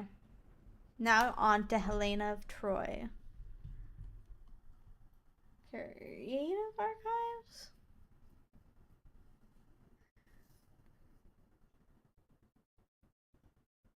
Okay, hold on. If we type in... I'm gonna just take the one that is in here. Oh, whoa!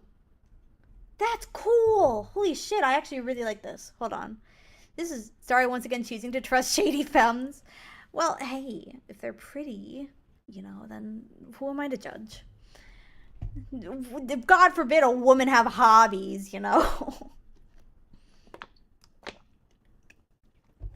What do you think you're doing, you silly little thing? To find me, you have to truly want me. It has to be a mystery. You have to peel at the wallpaper and tear books off the bookshelves. Go back and find me the right way.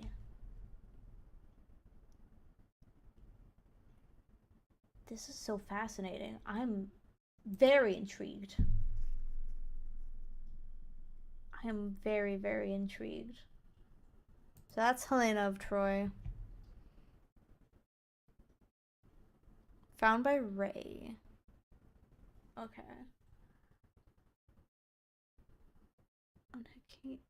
Character bio.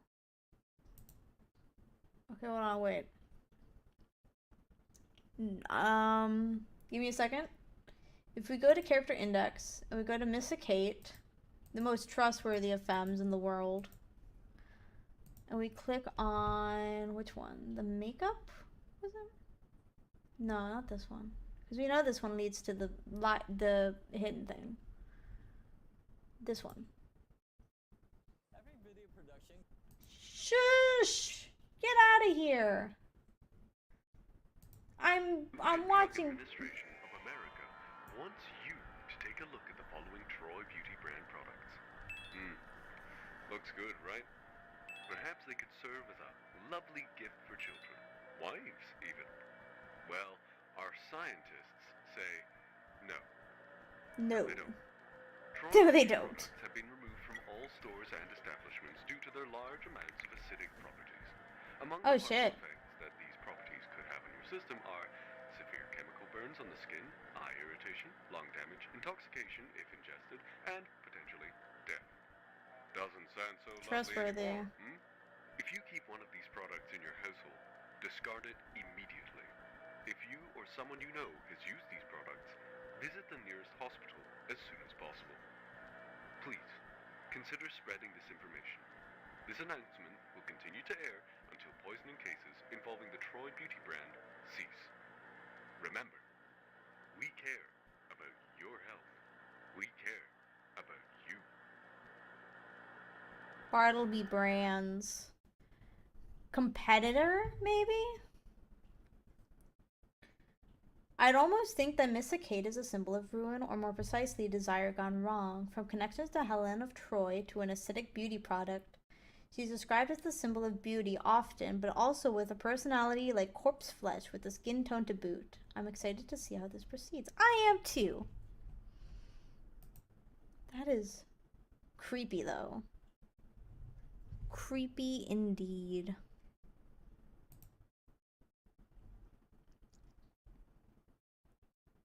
The PSA describes that the cream is dangerous. The description. Oh, wait, hold on. We're going back. We're going back. Inferno. Alright. Apparently there's a TW for graphic injuries and trypophobia. Let's go! Ready? I'm doing it. Here we go. Oh! That's not pretty. That's not good at all. Inferno. Ooh. Oh! Is it a puzzle? Do we have to... Ooh. I'm not liking this at all. Let's see. I think we have to find the links that go to the right ones. Oh, this one. It's getting closer and closer. This one. Wait, no. Did I do it? Oh. Ooh.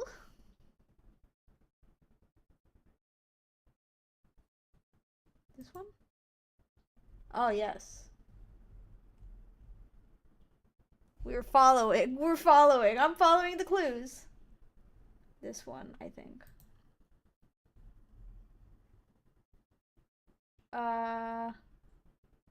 Wait. Is it? Oh, I'm missing them. This one? No. Wait, yes, maybe? Ooh.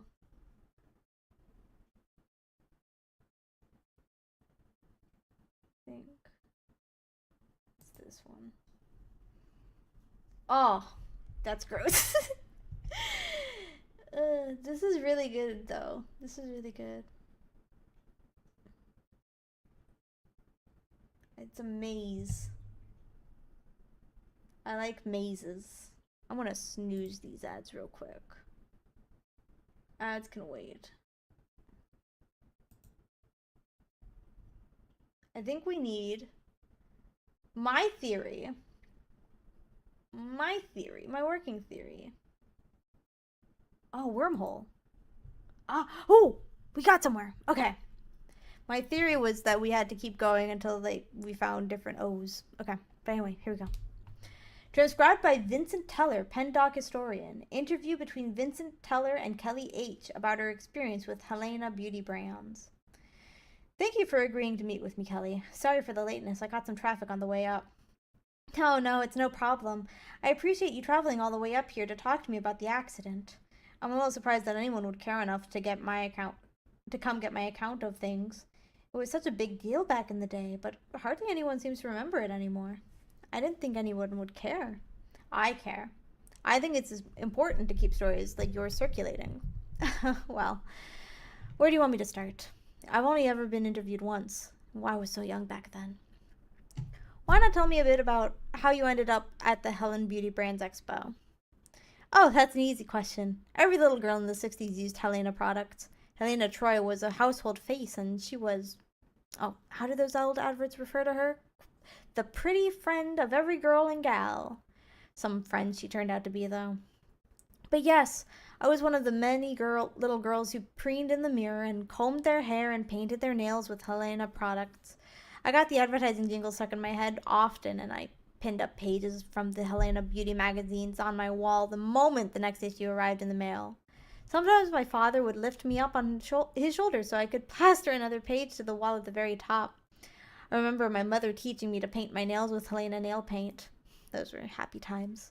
Even now I can't bring myself to feel bad about them. Again, Helena was a big name. People were excited about their products, and looking at it now, I'm not sure why people were that excited. I've done my own digging for closure, you understand, and the products that they were selling honestly weren't all that special. Maybe even sub-quality compared to what was being sold at the time. I guess the power of marketing made up for the lackluster nature of their products, though. The sensationalism of it all, and the excitement of new big labels with a cute cartoon on them too. Ah, but the expo was it? When it was announced, I'd actually signed up to be the special guest through the mail in magazine form, and well, someone had to win. I guess I just wish it hadn't been me. The winners were to be given free Helena dresses, beauty products, and the chance to demonstrate in a live advertisement how the new products worked. When the letter came in the mail announcing I had won, I ran around the house waving it around and slept with it underneath my pillow every night until the big day. I was so excited. I was so young and filled with dreams of being able to show off to my friends at school and one day be a famous star. The day of the expo, I hurtled out the door and into the car, kicking my feet as my dad drove the family and I down to the big event. I was the first out the car door. I remember that for sure. The moment the vehicle parked, I hopped onto the ground below and sprinted off. I would have gotten lost if my mother hadn't grabbed my arm at the last minute. People were bustling around, dressed up the best that they could, some better than others, all eager to show off. The air was charged with excitement, anticipation, and remembering it now makes me feel a little sickly. Regardless, I was greeted at the entrance by a Helena representative who took our coats and handed them to another worker who slipped into the reception area. The representative guided us through the weaving network of beauty stations and pop-up displays, pointing things out and exploring recent innovations from Helena that I honestly was not paying attention to. I was more focused on my little internal world. The fact that I was here at all felt like a dream. I only snapped out of my little celebration when the guide stopped and I nearly ran into him. Studying myself, I found that we had arrived at the podium from which the special guests and important company representatives would be addressing the expo attendees. It was a stage in the shape of a large half circle with red frilly curtains and flower pots around the sides, filled to the edges with white flowers. In the back a large poster, almost as large as the stage itself, of Helena Troy, her expression coy and playful as always. With the help of my father, I was hoisted up onto the platform and took my place next to several other people, some young girls like myself, some much older than me. Oops, gonna snooze this again real quick. I could talk about a couple of the product demonstrations, but it wouldn't add anything to the story. For so long before I get tired, so I'll get to what you're here to hear about. The skin cream. A revolutionary new product from Helena Beauty Brands that left a woman's skin silky, soft, and smooth like no other product out there. We went to the front of the podium. We demonstrated its application, something that thinking of now makes me really uncomfortable, but otherwise it was not noteworthy. We completed the expo and I went home. I slept soundly, pulled into a deep dream by the excitement of the day. It was around 4 a.m. in the morning when I awoke, screaming and feeling like the skin on my arm was trying to pull away from my body. At this point in the interview, Kelly holds up her right arm, the back of it covered in several circular scars that run in a pattern down her skin. I've been told I'll probably never be able to use this arm at full capacity ever again. I still feel the pain from that night now and again. A welting, seething, burning that felt as if my arm had actually been lit on fire, as if something was trying to burrow through my skin and into the open air. I used to be right-handed, but I've had to readjust and learn how to do a lot of things with my left hand since then. Still, I got off lucky. A lot of the attendees weren't as lucky as I was. I was rushed to the hospital immediately by my father with no time to say goodbye to my siblings and mother. That hurry might have saved my life. For a lot of others who attended the expo, the skin cream ate down all the way to their bones. Especially those who hadn't just applied the skin to their arms, but had decided to fully apply it after the expo. I feel so horrible for them. Delayed reaction after contact. Severity worsened over time, I've been told. You probably know the rest. Big trial, several executives forced to pay for myself and the other survivors' rehabilitation. And I still receive a small chunk of money every month in the mail, but nobody was ever forced to apologize. the company simply shut down, and the people who made that decision to rush testing of the cream presumably went on to work at other companies. I never even got to confront them face to face. I wish I could, you know. I don't even know what they look like, the people who did this to me. I can't even spit in their face. That was nice. My arm hurts a lot less now that I've talked to you about all of this. Thank you. End interview. Is there anything hidden in here? I don't think so, but I'm gonna check the document real quick.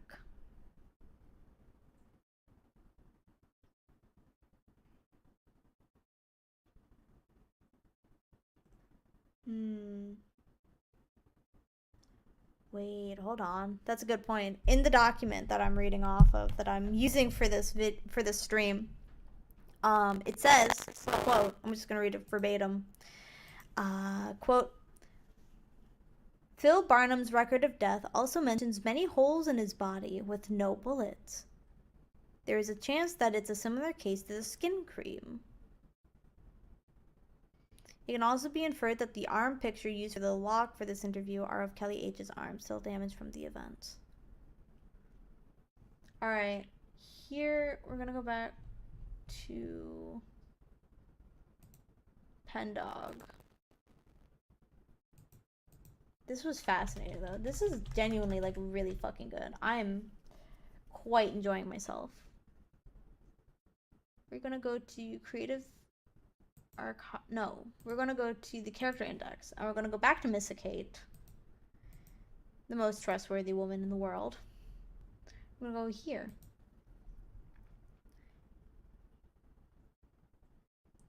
Okay.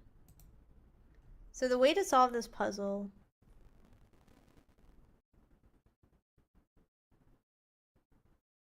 okay. I'm gonna download this.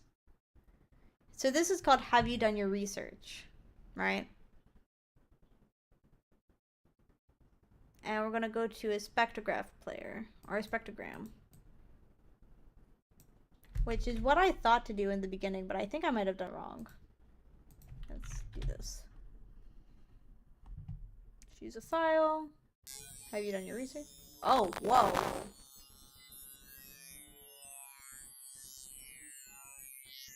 What is that? Hold on. Let me zoom in.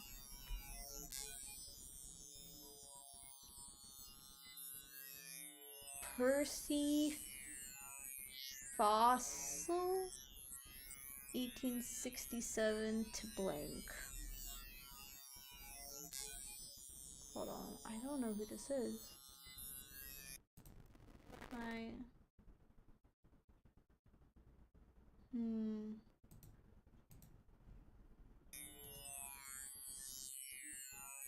Percy I think it is Fossil. Okay. 1867 to blank. Let's see.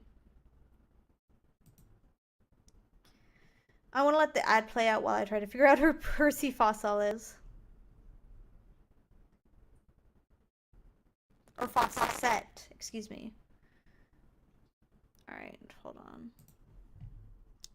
I'm gonna hide it. Oh, you're good. You're good. We can keep going. Percy Fawcett. Okay. This is the guy. Died in 1925. Let's see. He's a real, actual man. Disappeared. 1925, age 57. 1924, Fawcett returned to Brazil with his oldest son, Jack, and Jack's longtime friend, Raleigh Rimmel, for an exploratory expedition to find Z. Fawcett left instructions stating that if the expedition did not return, no rescue expedition should be sent lest the rescuers suffer his fate. The last communication from the expedition was on 29th of May, when Fawcett wrote in a letter to his wife delivered by a native runner that he was ready to go into unexplored territory with only Jack and Rimmel. They were reported to be crossing the Upper Xingu. I hope I'm pronouncing that right. Later, Star. Enjoy the rest of your stream. Thank you so much for stopping by, Scarl. I hope you have a great rest of your night. Let's see. A southeastern tributary river of the Amazon River. The final letter, written from Dead Horse Camp, gave the location and was generally optimistic.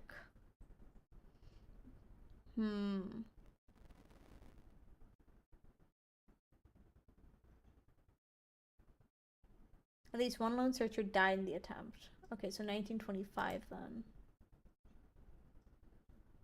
Is that the code? 1925? Actually, this one. Oh, shit! That was it! Don't save that password. We don't need it. What the fuck is this? Whoa, you're here early, pal. Way too early. Me and the team are still setting up for the big event. Don't worry, though. You can chill out in the living room until then. Grab a drink. Prepare yourself to see something wonderful. I don't trust that. Oh. I have to actually... Okay. It's called You Missed It. Before the party, you missed it. Okay, hold on, wait. I need to... Can I not...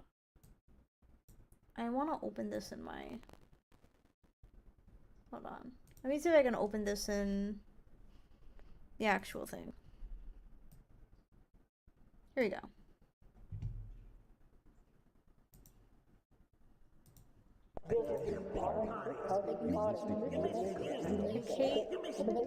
Wait, what does that say? Hecate something. Swellish, hellish, 1933.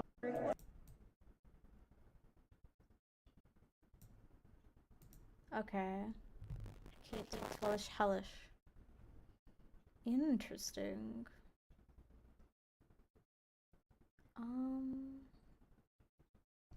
Oop, my ears itchy. Hold on. Are there multiple passwords? Or is it just the one password is my question.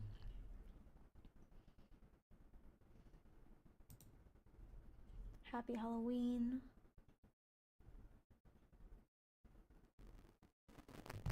Very interesting.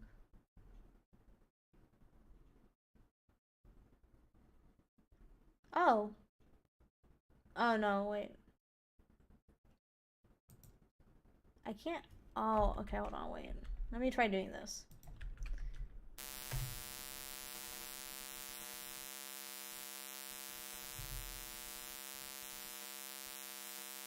I don't hear anything.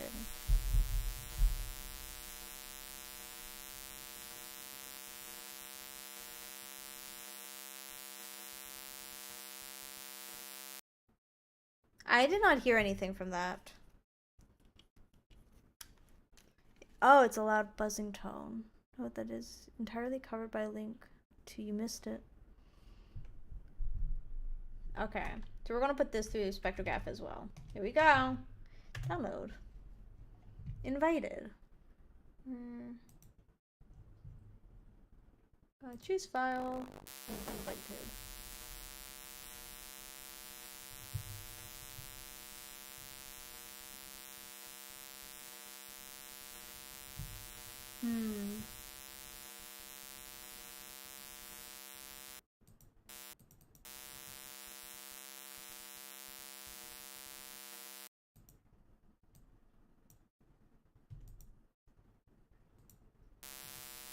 Okay, let's see. The party. It hasn't started yet. But you were invited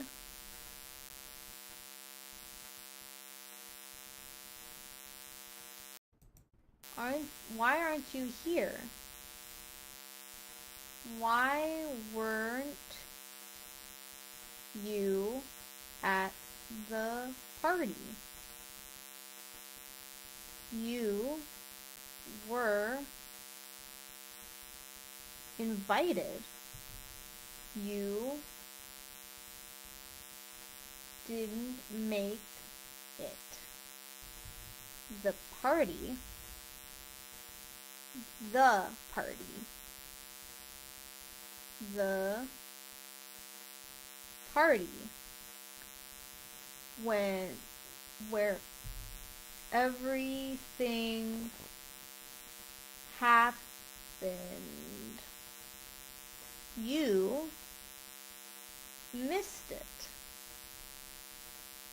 You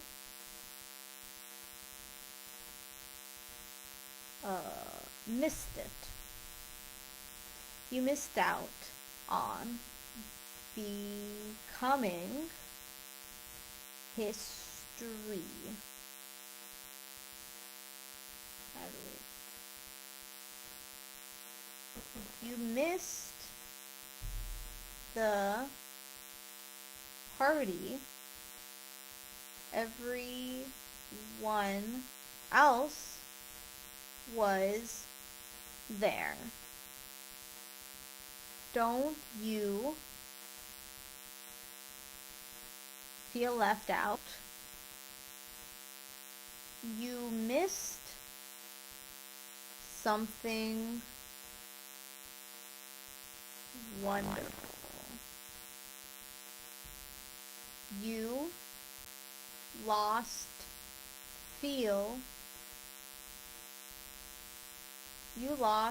the chance to be part of something beautiful.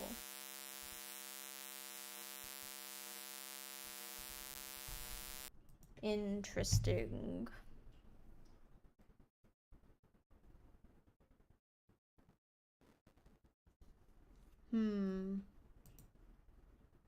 Oh, I didn't realize we were an ad.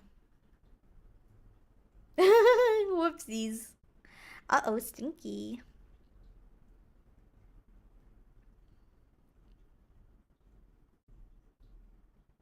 At time. Let's see. Clicking the space for the audio file.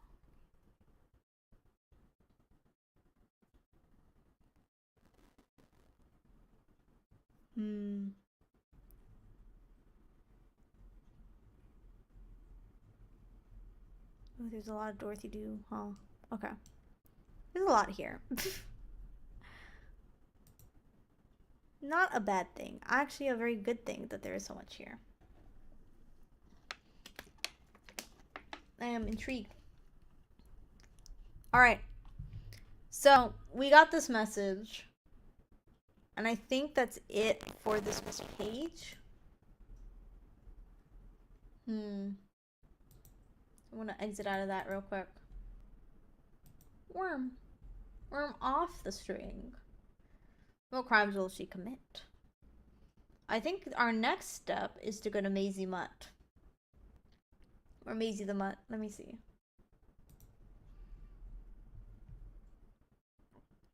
On the sketches page.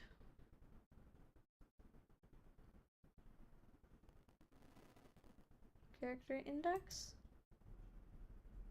Maisie Mutt. Maisie the Mutt. Let's see. Nope, not here. Is it? No, it's not. Okay. Creative Archives, Creative History, Archives. Sort by tag, Maisie the Mutt. Let's see. We need to go to the sketches page.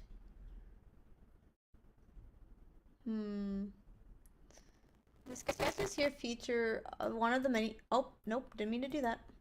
One of the many design updates for Maisie the Mutt. Deepest clearing. Oh. Huh? Fuck. Okay. I was not expecting to see that. As it was needed for the animators to provide a greater range of motion. Well, I guess we're watching this. Oh, are you? You So shouldn't quiet. be over here, friend. It's not safe.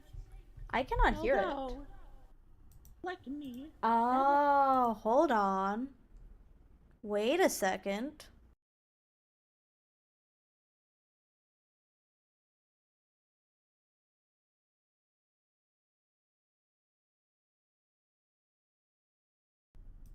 Alright, let's try it this time. Because I can hear now. I didn't realize my thing was not working. Oh, are you? You shouldn't be over here, friend. It's not safe. Hold on, wait, let me just restart it. Oh, are you? You shouldn't be over here, friend. It's not safe. It's not safe? Although, Mm-hmm. you're like me, that must mean you are destined to wander. A boon for me, a curse for you. Even if the Ooh. thrill of discovery clouds your mind, there's danger for those who wander so deeply. Things less friendly than I lurk here. That desire to know is overpowering. I can't stop you.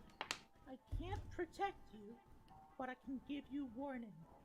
Warning. So heed my words. Be careful, you careless wanderer. Be careful, my friend, of the red lipstick trail. Be careful there, my friend. Miss Kate. Be careful. Careful.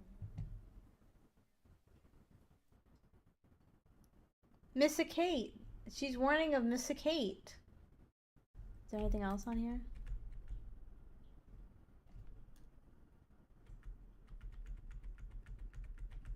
No, there's nothing else on this page, I don't think. I'm gonna escape. I'm gonna run away.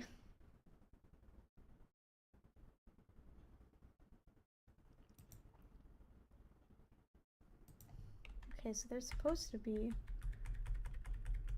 Unless there's a different. Oh, nope, that's not what I meant to do. Maybe there's another Maisie the Mutt sketches.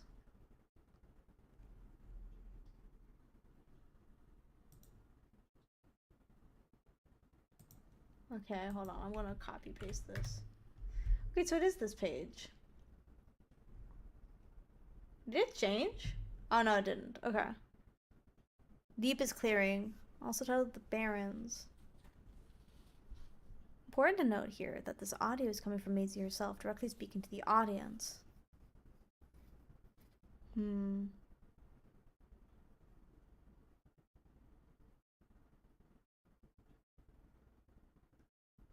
Okay, we're going on to Dorothy Doo. My favorite. Dorothy Doo. He's just like me, for real, for real. Character bio, deep blue.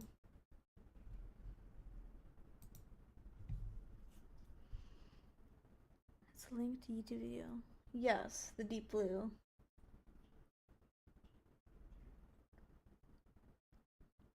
Can you hear me? We found that. One eye open. At 13 line changes. I feel like everyone is lost at sea, no lighthouse to be seen, and it's all everyone is sinking. Hidden messages. Dorothy Doo picture books.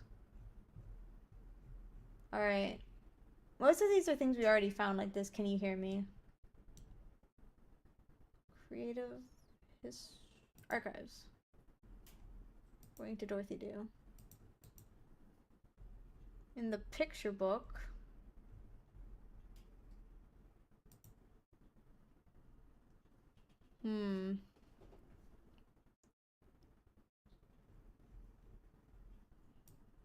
Oh, shit. Okay. Although the pictures are pretty, I would not recommend these books as an entry point for the series.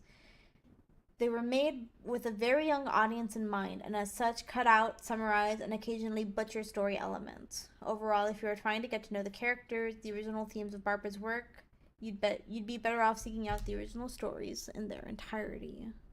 Okay. And then the cast and crew page.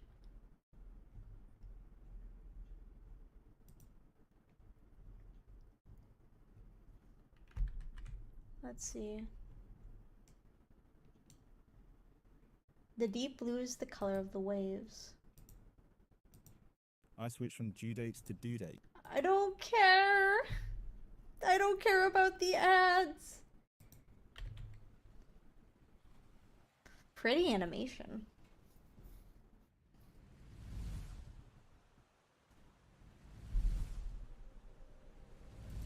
Did we see this? I don't remember.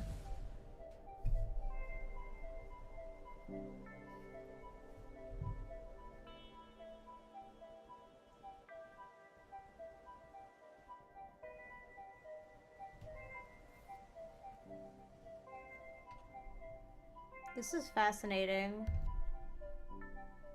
Like, this is genuinely scratching an itch in my brain that I didn't know. Oh, whoa.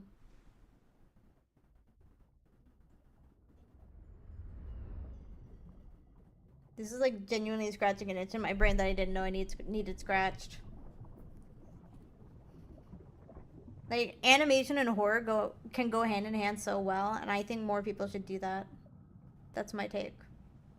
My hottest of takes. Actually, no, it's a cold take, I think. I think we saw this, though.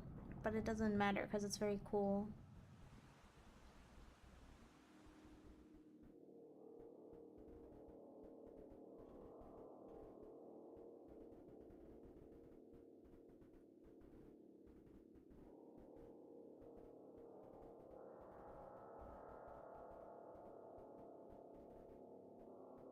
What is that supposed to say?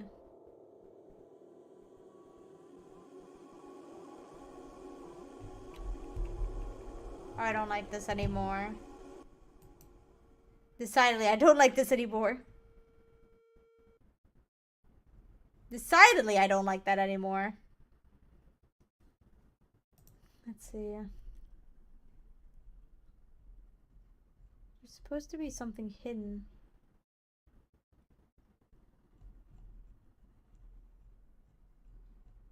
Maybe that was the hidden thing. I mean, obviously it was hidden, but I thought there was supposed to be more hidden dialogue somewhere on this page, but maybe not.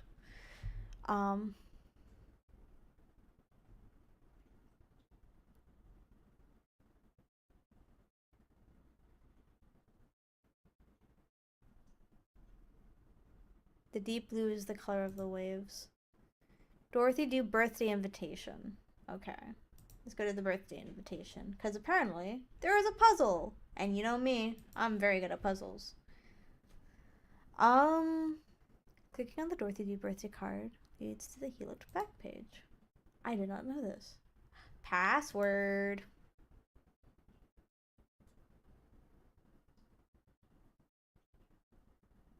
Okay. I'm only going to look at the first part of this. The Dorothy do fan club has an article in the creative history page. And it's right here. Can you believe it? How convenient. A brief history article on behalf of the sponsors of this update. As many of you know, the original Dorothy do fan club ended shortly after the conclusion of the show in 1989. For the years that followed, many miniature fan clubs would rise and fall, members splitting off to make their own organizations and then moving on to other things. Amongst all these communities, one has remained active throughout the years. The new Dorothy do fan club, founded in 1995 by several longtime fans of the series. Though through much hard work and the financial support of the Mast Foundation, they would reconnect fans across the country. Today, the club can be located all over the country. However, the requirements to get in can be very strict to help make sure the community thrives in a way that represents the ideals of the show. Oh, whoa, okay, okay, hold on, we'll look at that in a second. The Mast Foundation itself is a group dedicated to the preservation of history, much like ourselves, but at a much higher level. They conduct outreach programs, community service in other countries, and own the largest collection of Dorothy do-related history in the entire world. It's always comforting to see a business dedicate itself to preserving the past, especially when that past centers on artistic history. Support doesn't stop at funding, though. However, the Mast Foundation regularly conducts events which members of the Dorothy do fan club can attend. Regularly conducts events which members of the Dorothy do fan club can attend to gain insight on the show's history from former crew members, literary historians, puppet enthusiasts, and more. Their exhibits and museums are for fans only, although certain longtime members are allowed to bring non-members with them during visits. Now, how to become a member of the fan club? Well, the process is very long and intense. For starters, you have to have at least 2 members vouch for you in order to even be allowed to submit a written application to the club. And they check for grammar as well. When I say written, that means pen to paper too.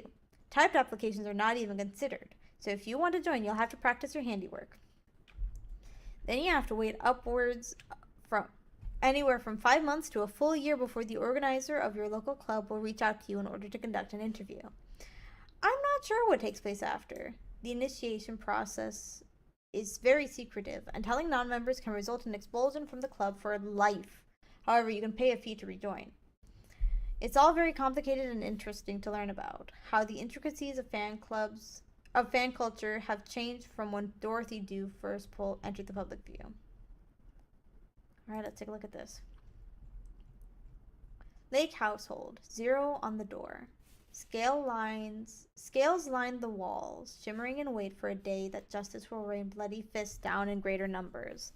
They were commissioned from the Porter Patriarch. Where's 1? 1 on the door. Brampton household. A book from the Kensley household filled with useless history at a time that never was. 2 on the door. Howard household. An old boiling pot from the eldest Orin's day in the Navy. Now it dreams of boiling the rainwater that collects in its shell. Where's 3? 3. Morton household. 3 on the door. And an X marks the spot on the grave of an unknown festival participant, the middle son of the Ansley household. Kensley household. 4. Okay, wait. Something mentioned Kensley. Something mentioned Kensley. A lantern on loan from the Howard household sits on the windowsill, flickering out into the forever blue. 5. A skull in the garden. Porter household. A skull in the garden buried by previous generations. If observed, it would be found to have been buried by the oldest member of the Wesley household. I don't really understand. Can I go back to sleep? I don't really understand either. Oh, hold on. We can click this. Oh, what the fuck? Frozen Rose Ice Cream Parlor. Thomas and friends would regularly go to the roller rink. They would laugh and play, but when they were kicked out, the 5 of them knew that they had to find other places to have fun. They tried the library, but their behavior was not allowed. They tried the bars, only to quickly be thrown out the moment they opened their mouths. They went to the pizzerias and burger joints, only to have their faces beaten black and blue. Everyone turned their faces the other way because they knew this was necessary. They found solace in the local ice cream parlor. This time they tried a different approach, entering one at a time. Little by little they encroached on the building. Their thoughts were somewhat welcome there, and even the parlor owner would chime in with some comment or another that made them laugh. Their bile building with each new member, and by the time the 5th entered the parlor, most of the people there were friends anyways, and anyone unfriendly had long been pushed out. When the ice cream parlor was snatched up by the new company in town, they rejoiced and knew that a great future was on the horizon. They knew they would save this town from the filth that had rotted it from the inside for so long. Eventually, they came to reside in the bars and pizzerias and libraries, flicking pencils at passerbys and leering at anyone who got too close. Their new friends were there too. White shirts and khaki pants worn proudly, and even though they didn't don the same attire, when their eyes met, they sensed a common purpose in one another's gazes. Interesting. What about any of these ones? What you know? Where were we? 6 on the door. Orrin household. On quiet days, the household allows their child to fly kites with the youngest of the Brampton household. 7. Wesley. A hook in the ground dropped by the youngest of the Irene household on their way back from the latest festival. 8. Left in the closet of the youngest child during a visit by the member of the Lake household, a single bone from a seal on the shoreline. Irene household. 9. That was Ansley, so. A boat from the Morton household waits behind the house which sits by the lake. The water is still and unbroken. And where's 0? Oh, this one.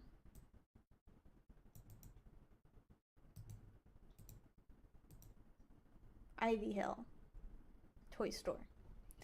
This building used to be the Ivy Hill Toy Store, founded in 1967 by one Henry Willow and his wife Martha Willow. Its construction was long and strenuous, but the two of them were determined to see it through. Upon completion, the two had spent the night on the roof, stargazing and discerning their cosmology, which they thought to spell a bright future for not only the building, but for the town, the people they loved, and perhaps the entire world. Things took off in 1970, when their once small town began to sprout with new residents and life. The Willows, among the eldest in town, welcomed these developments with open arms. After all, they had created the store for any curious tourist or traveler seeking shelter. They received many visitors, some young, some old, and some even more ancient than themselves. In the summer of 1980, the two of them watched waters rise, and although others began to evacuate, the two of them stuck it out at the top of the toy store. An idiotic decision the two of them would look back on with stern, disapproving eyes, but they had felt energized by the threat to the building they both loved. When the waters receded, the two of them would venture out to help repair the damage to their town, hammering together new homes and buildings in which others might find shelter and warmth.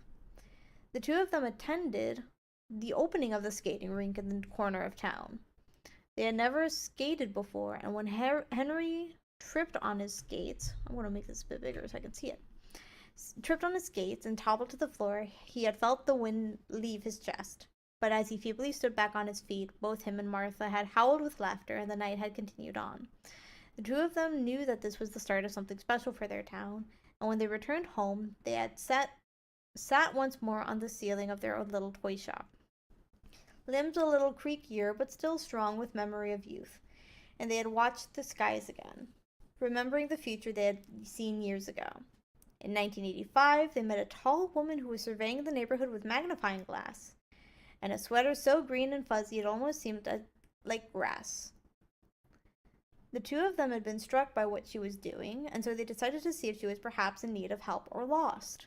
She had turned to them with eyes so vibrant they nearly outshined the sun, and told them that she had been a turning point in this area.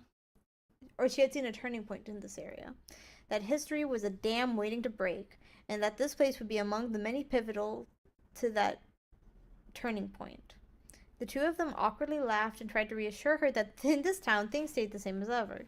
Yes, new buildings sprouted and sometimes people left, but overall things would only twinkle in and out of intensity and change. The woman had looked at them sadly and given them well wishes before striding off on stilt-like legs. The two had continued to tinker and paint and polish their building, treating it with as much love and care as one could treat a brick and fabric. There had been small talks of upscaling, remodeling, adding an additional floor, but the two resisted. They never wanted anything more than what they had, and they believed their town wanted the same. So any offers and men in baby blue suits were turned away no matter how much money was offered and how many gifts were left at their door. In the summer of 1990, the two had watched with apprehension as their neighbors began to change in horrific ways, or had this always been how they'd been on the inside? They watched businesses be snatched up and remodeled overnight, the old guard of their town being replaced and driven out one by one. The two had remained firm, refusing to budge from the buildings they had loved and called a second home for so long. However, less and less people would arrive at the store day after day. Eventually, they left too, spirited away by unknown means in their sleep, found in their beds, hand in hand, eyes trained on something that wasn't there. The stars they had seen long ago reflected in their pupils. The store had been snatched up, just like everything else in this little town, and in time, it would come to serve a new purpose. Dolls and memorabilia of old shows lined the walls, and everything else deemed inadequate and tossed into the heap. The building would have another built right beside it, the bricks laid with much less care and the floor constantly shifting beneath one's shoes. The building, mourning its lost lovers, sat in horror as its sign was changed. The walls and beams of its body were ripped out and replaced. The lovely, polished floorboards were covered in carpet that itched and scratched and suffocated itself. It watched in horror as its body was changed for a new purpose, a new directive, changed for a future that made it quake in disgust and dread. I'm always fascinated by, Unearthed Grave. I'm always fascinated by the whole, Let's see, does this do anything? No. That's the only one that does anything. Oh.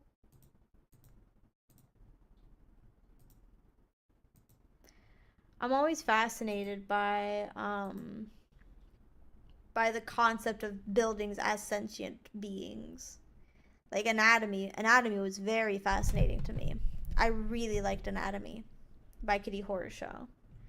So, high key recommend that. If you want to see more buildings as sentient beings. Oh, this one's clickable too. Oh, it's a Dropbox. Ahoy Arcade Rules. Shut up. Okay. Ahoy Arcade and Roller Rink Rules.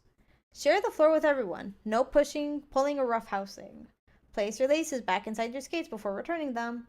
Wait your turn to use the machines. Do not crawl behind the arcade cabinets. During reserved member skating hours, non-members are only allowed to use the arcade.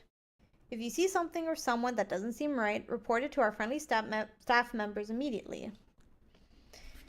Please take any arguments outside of the establishment. Please do not talk to the working staff as it distracts them from their duties. Large parties of 20 or more must call in advance to schedule. In the event of an emergency, calmly proceed to the nearest exit, and most importantly, have fun.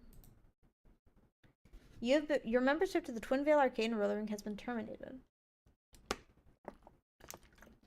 Is this the person that we were talking about in the ice cream parlor? Thomas and his friends would regularly go to the roller rink. So it has to be this person. Dear Kelly, due to your cruel and abnormal behavior displayed in the last meeting, you are formally barred from the Twinvale Arcade and Roller Rink Club ad infinitum. This termination of your membership is the result of repeated incidents in which you harassed and made one of our members feel unsafe, which escalated in you cornering them in a bathroom and attempting to pressure them to leave the association. This, in conjunction with your posts online, forwarded to us on account of their hateful rhetoric, gives us reasonable grounds to believe you have no interest in following our rules or policies, and as such you are not only banned from the club, but attempts to enter the premises will be met with the highest legal action possible. We wish you the best of luck in your future endeavors. Roller Rink bought out with plans for reconstruction. The Twinvale Arcade and Roller Rink has long been a place for teens and teens at heart to spend their free time having fun with friends and listening to the top 40s of the past decade. Originally opened in 19 blank, owner blank announced this Friday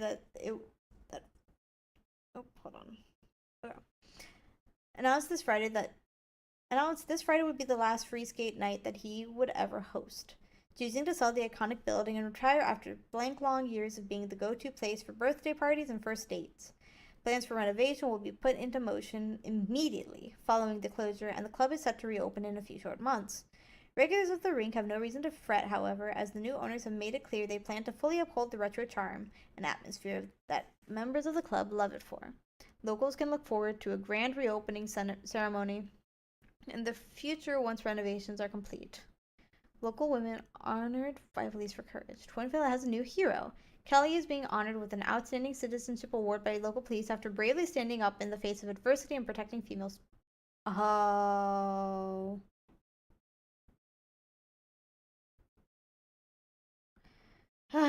Boy. Okay. I immediately understand. Rules of the rink. Share the floor with everyone. No pushing, pulling, or roughhousing on the floor. Place your laces back inside the skates. Before returning them, wait your turn to use the machines. For safety, please do not crawl behind the arcade cabinets. During reserved member skating hours, non-members are only allowed to use the arcade floor. If you see something or someone that doesn't seem right, report it to our friendly staff members immediately. Racism, sexism, homophobia, and transphobia are not tolerated and will result in removal from the premises. We reserve the right to ask you to leave for any reason at any time. Large parties of 20 or more people must call in advance to schedule. In the event of an emergency, calmly proceed to the nearest exit. Have fun. Okay. Oh, what's it called? Twinvale Rink. Okay. So with all this information, I don't quite know what to do. Let me get another hint real quick. Hold on. One of many.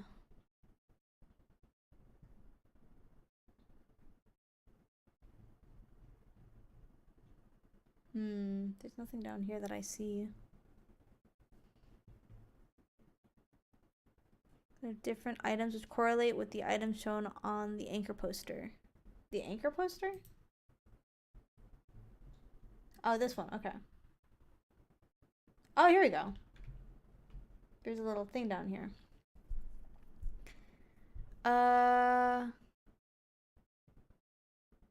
Okay, hold on. I'm just gonna use this web page and I'm going to try to solve it. I don't want to look at the answer. I just want to piece it together myself. Oop. Wait, why can I edit this? I should not be able to edit this. I should not. Viewing only, please. Let's see. Okay, there we go. Let's see. So we've got a lantern. Oh, boiling pot. No.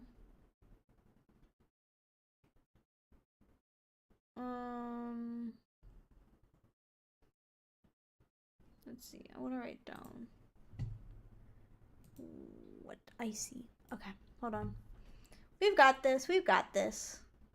Ground. Lantern on the loan from the Howard household. Howard household is 2.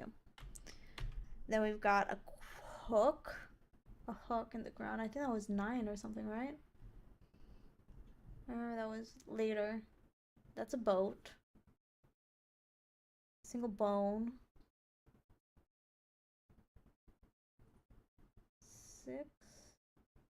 No, 7. A hook in the ground. Dropped by the youngest of the Irene household. So that would be 0? No, 9. 2, 9. Then we've got a bone, which is 2, which was dropped. No. Where was it? Single bone. Lake household. Lake. Where are you? 0. Oops, that's not a 0. On the, let's see. Then we got a pot of sorts. Let's see, pot. It's not a skull. A lantern on loan, a book, a hook, kites, boat? No. Boiling pot from the eldest Oren's days in the Navy. Oren. 6.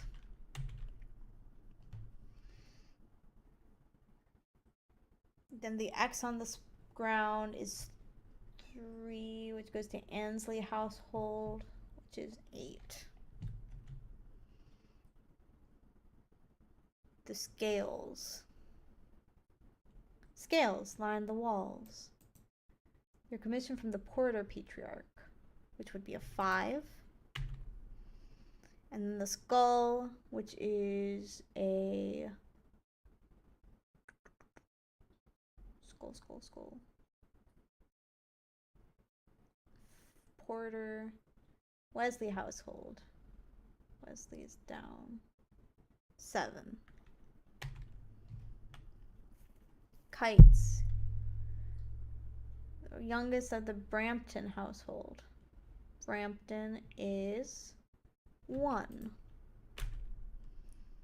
Book. Book from the Kensley household, filled with useless history of a time that never was. Kensley. Kensley is 4. Boat. A boat from the Morton household. Morton. That's a 3. Okay. So let's try this then.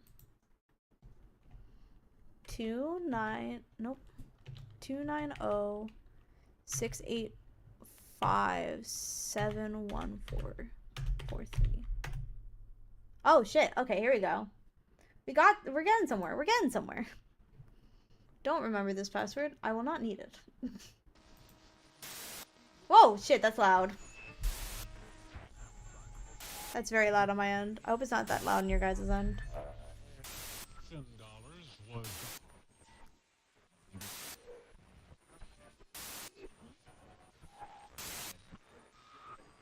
Ooh. very serious.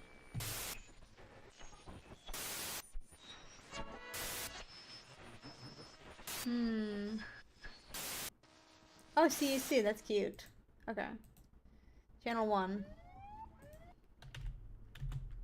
Gonna wait for this ad to be over.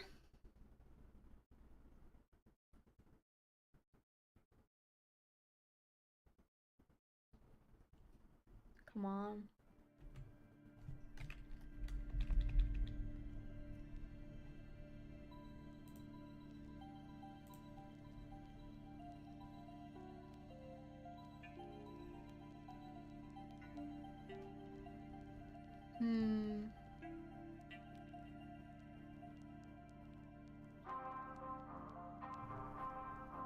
I am listening.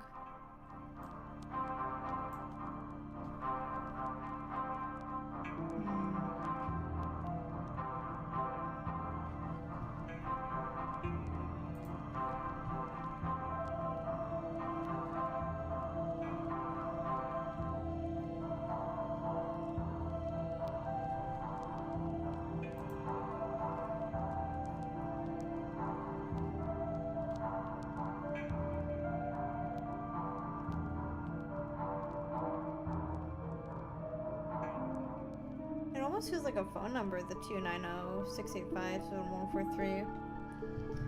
And it felt like a phone number too, because it's like,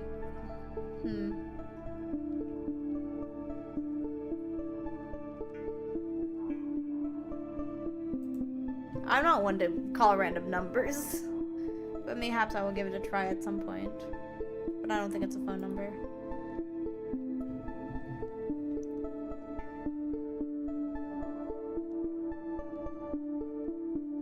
This is pretty though. This is a pretty song.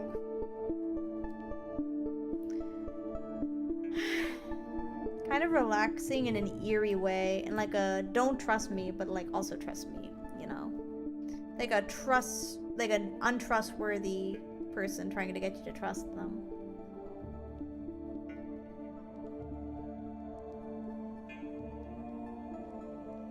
Got half a minute left on this. Sippy sippy of the water.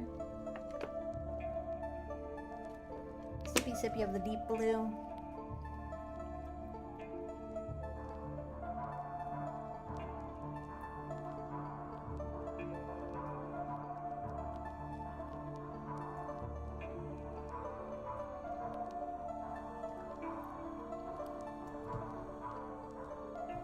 What's Christian doing?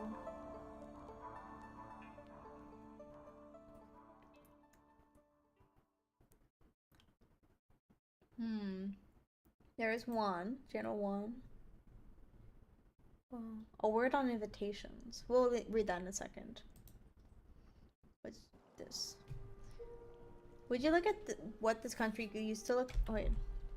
Would you look at what this country used to look like? Wasn't it so much nicer when you could sit down with your mother, father, and sibling to watch respectable cartoons and quality TV that imparted good morals? Don't you miss hanging out at the arcade or roller rink, getting high scores and knowing that the town you lived in was safe after curfew, being picked up and driven to school by the good officers protecting your town? I don't like this. I don't like this. Don't you remember dinner parties and Thanksgiving and Christmases filled with American spirit and cheer?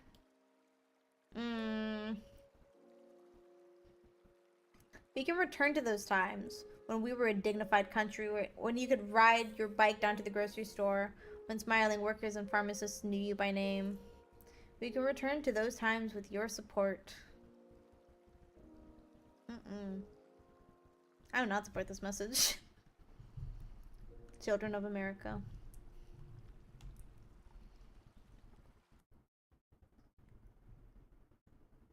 Last one, channel 3.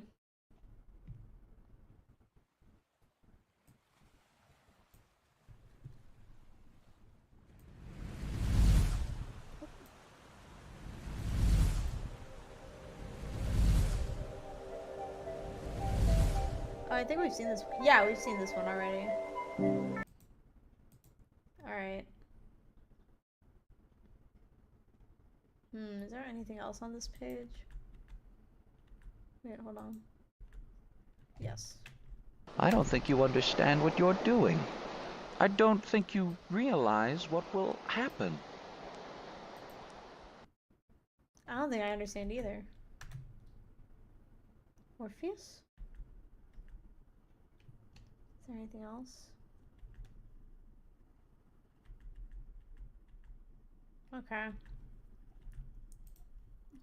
We got that one.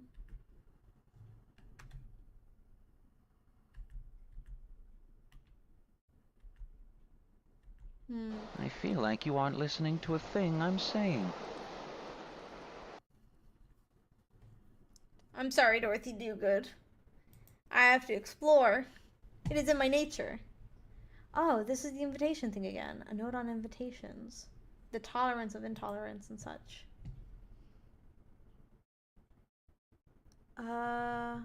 What's next?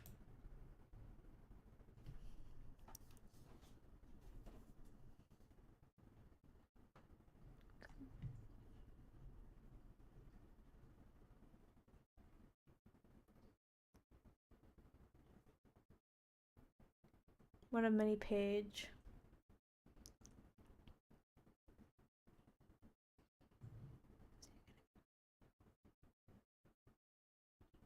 Okay, hold on. We're going back to the one of many page because there's something hidden behind the Wesley household.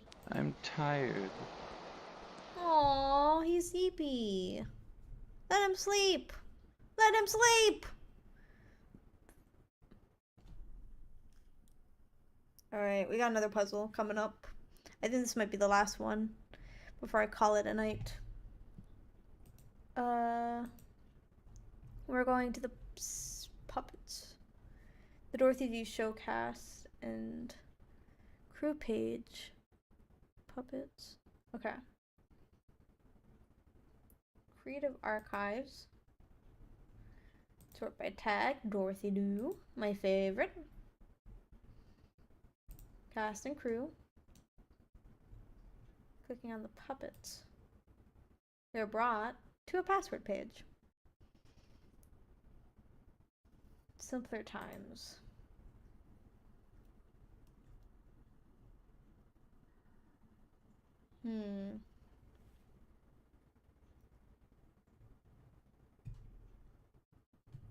Seven crop photos. Okay, I'm gonna look at here.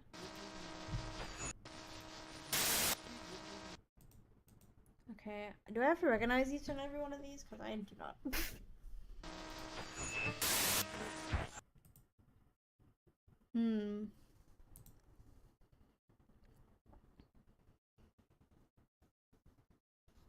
Okay, hold on. Let's go over here.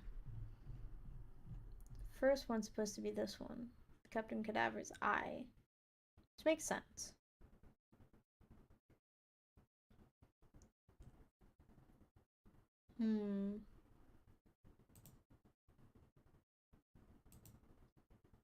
Dorothy.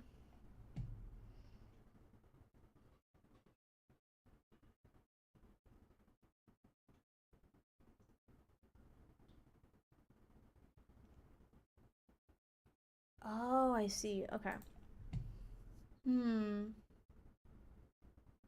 So basically I'm supposed to use this one and the one of many to try and do this, I believe. Right?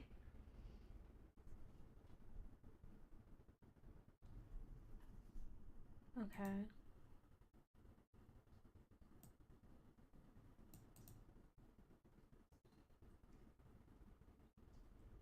So I got one just because I read a little bit. This one's supposed to be Hook. So that would be... Where is it? Where is it? 7? No. The Irene household, so that'd be 9. Oops.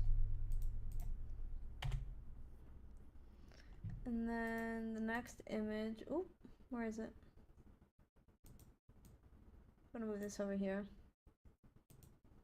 That is... No. No. No. No, no. No.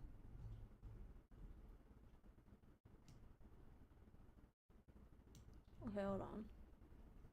I'm hopefully okay at these, but we're gonna find out.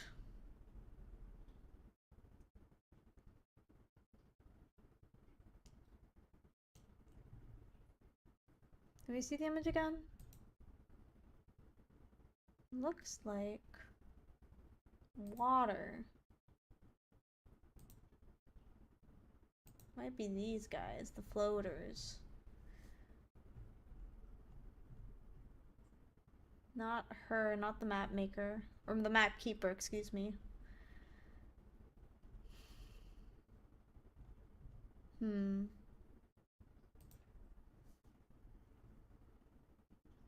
a lamp. This is really interesting. I'm liking the puzzles. Although honestly, I'm not very good at puzzles, which is why I'm kind of using a walkthrough of sorts. But that's neither here nor there. That is not the fault of these wonderful, wonderful people. I can't find which one that one's supposed to be. I think it's... This... There's two... Let's try the next one.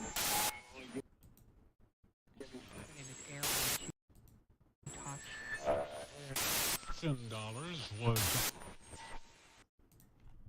That one's in color, so that one's gotta be easy. Right? There's only one picture in color on here, right? Yeah. It's this one. It's not, it can't be the same.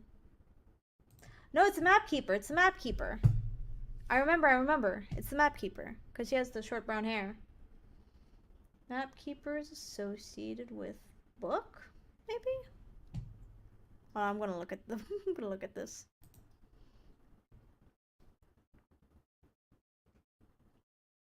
Bright fin. Oh, I see. Okay, we have to look at all of them, not just the...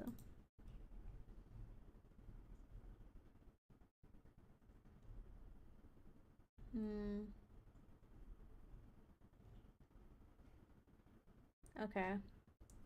Let's see. Storybook pages? Ink drawing. How about comic? I think I'm just a silly goober. I think I'm just a silly little guy. I don't know how to do puzzles.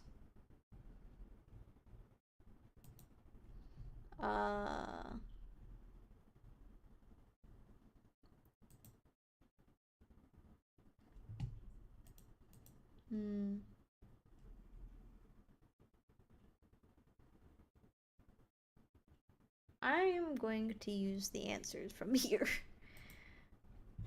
Because I'm having trouble with this one.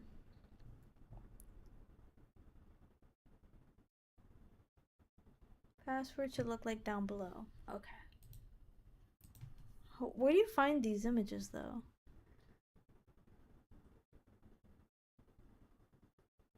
Bright fin tail, the floaters, Captain Lydekker.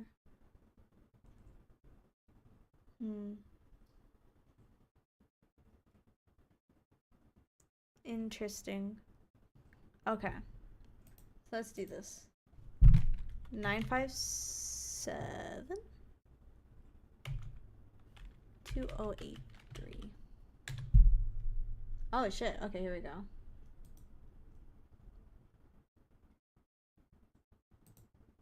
Bald! Bald! Bald! That is what I get for cheating on this puzzle. Sorry. Forgive me, forgive me, forgive me. However, it is implied in the books and the show that this is a facade put up by a man who is searching the seas for something indescribable, of which not even he knows what exactly it is. In the books, he would gotta cool off your head in case you're thinking too hard. You know what? Fair and valid. Travel, of which not even he knows what exactly it is. In the books, he would travel the night waves with his lantern held out towards the dark of the ocean sky, his eyes staring unseeing into the ink black. In the fourth book of the series, the captain would reveal to Dorothy that he had been a medical officer in an unnamed war, who fled his duties after witnessing his commanding officer gouge a gash deep into the body of the world. For the many years he was unable to return to land or any place called a country. To Dorothy, he would recount memories of horrors witnessed, and admit that he realizes fleeing did nothing to dampen the bleeding gash.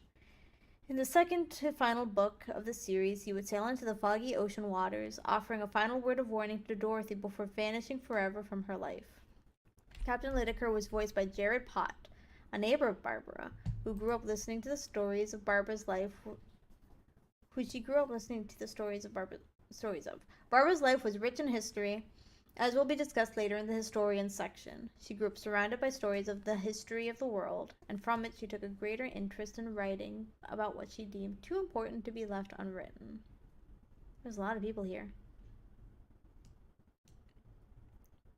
Brightfin reflected a fascination Barbara had with ocean life, and by reading her books, one could absolutely tell that the field of marine biology was of great interest to her. Although she never considered pursuing such a career, later in her life she poured a great deal of money into the furthering of research and conservation.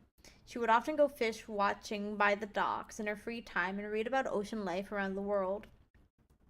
Brightfin was as such an expression of admiration for the creatures of the ocean and represented the importance of treating animals with respect and humility.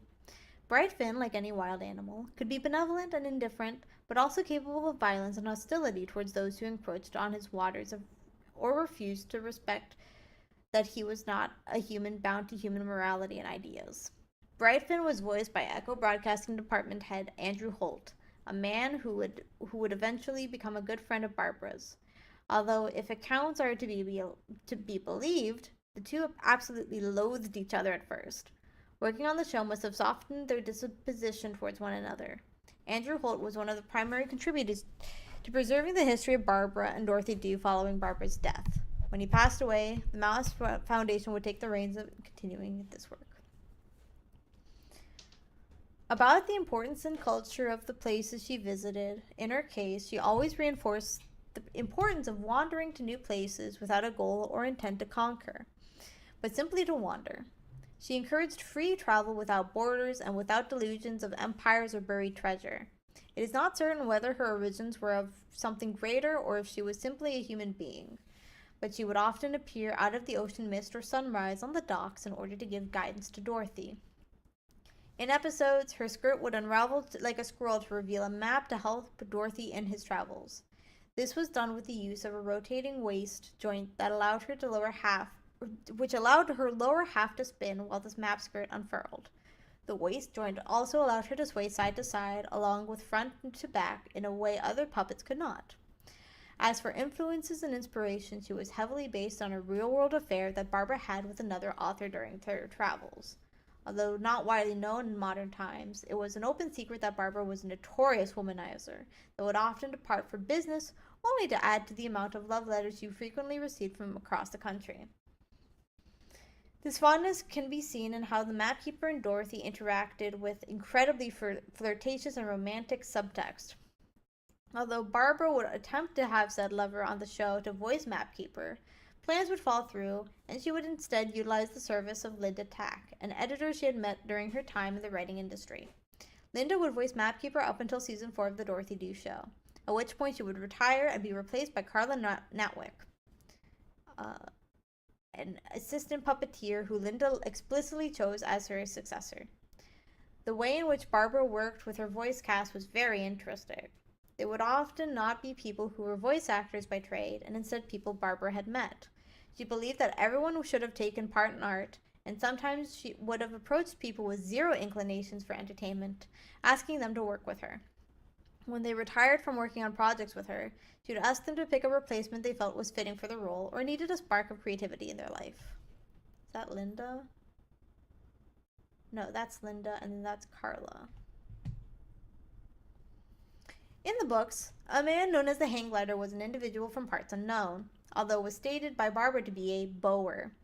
He tended to not only crash his hang glider into islands being visited by Dorothy, but would also cause conflict due to his lazy, uninterested, and languid nature.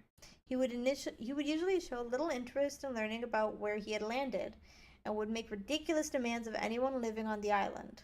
In the shows and books, this would usually end with Dorothy, Mapkeeper, the cook, and the historian flinging him into the ocean or beating him black and blue. The hang glider had two variations of his puppet, one built the same as the others and one in flight. The in-flight puppet's legs were fused together to give him the perfect hang gliding posture, and his hands were affixed to the glider. The glider had a swivel attaching the rigging to the sail for more posability. To the hang glider. Alright, I gotta work in the morning. Take care, boss. Take a ball for the motion. Fuck. Thank you for stopping by, Trie. I hope you have a great rest of your night. I hope you remember you're loved and cared for. Hearts and stars. I'll see you later. Good night. Where was I? And his hands were fixed to the glider. The glider had a swivel attaching the rigging to the sail for more posability. To the hang glider, sunrises were just a ball in the sky he saw 100 times before, and music, excluding his favorite marching tunes, was just aggravating noises. Barbara, when asked who she based the hang glider on, stated that she had met an incredibly aggravating tourist and wanted to beat them over the head with a rock. The hang glider was voiced by Thomas Copperbell, a professional actor who Barbara met during her negotiations with Echo Broadcasting. Thomas starred in several horror movies and was a closeted bisexual, although this wouldn't be discovered until after his death. Some of the films he starred in were even among those secretly funded by Ivan Hoth, creator of Meets the Mutt. Though Seabiscuit was Dorothy's very best friend, Barbara was very adamant about viewers not taking his character as a reason to treat real seals or other sea creatures as pets or playthings. In real life, seals can be quite dangerous and would easily bite the hand of anyone who tried to pet them. They're best admired from afar for the safety of both humans and seals. Seal hunting was unregulated during the time of the Dorothy Doo and the Deep Blue show, and while Seabiscuit was not based on any one particular species of seal, he does closely resemble a harp seal, a species that was very nearly hunted to extinction for their fur and still remains critically endangered to this day. During her time, Barbara was very vocally against overhunting for the fur trade and commercial purposes, and expressed that she wished there were tighter laws around wildlife conservation. Although she did not live long enough to see it, her wish was granted when the Marine Mammal Protection Act was passed in 1993. Seabiscuit was voiced by Bradley Cleaver, a marine biologist who had been consulted multiple times by Barbara while writing the original Deep Blue series. Aside from his voice acting, he was most notable for his work in wildlife preservation. This work would continue during the show's production, and following the conclusion, he would redouble his efforts for the betterment of conservation practices right up until his death years later. Oh, shit. Okay. We're going to learn about the children of America. But first, we got an ad. Oh, here it comes. Stinky. I'm going to put ad time up. I'm going to also take a quick break.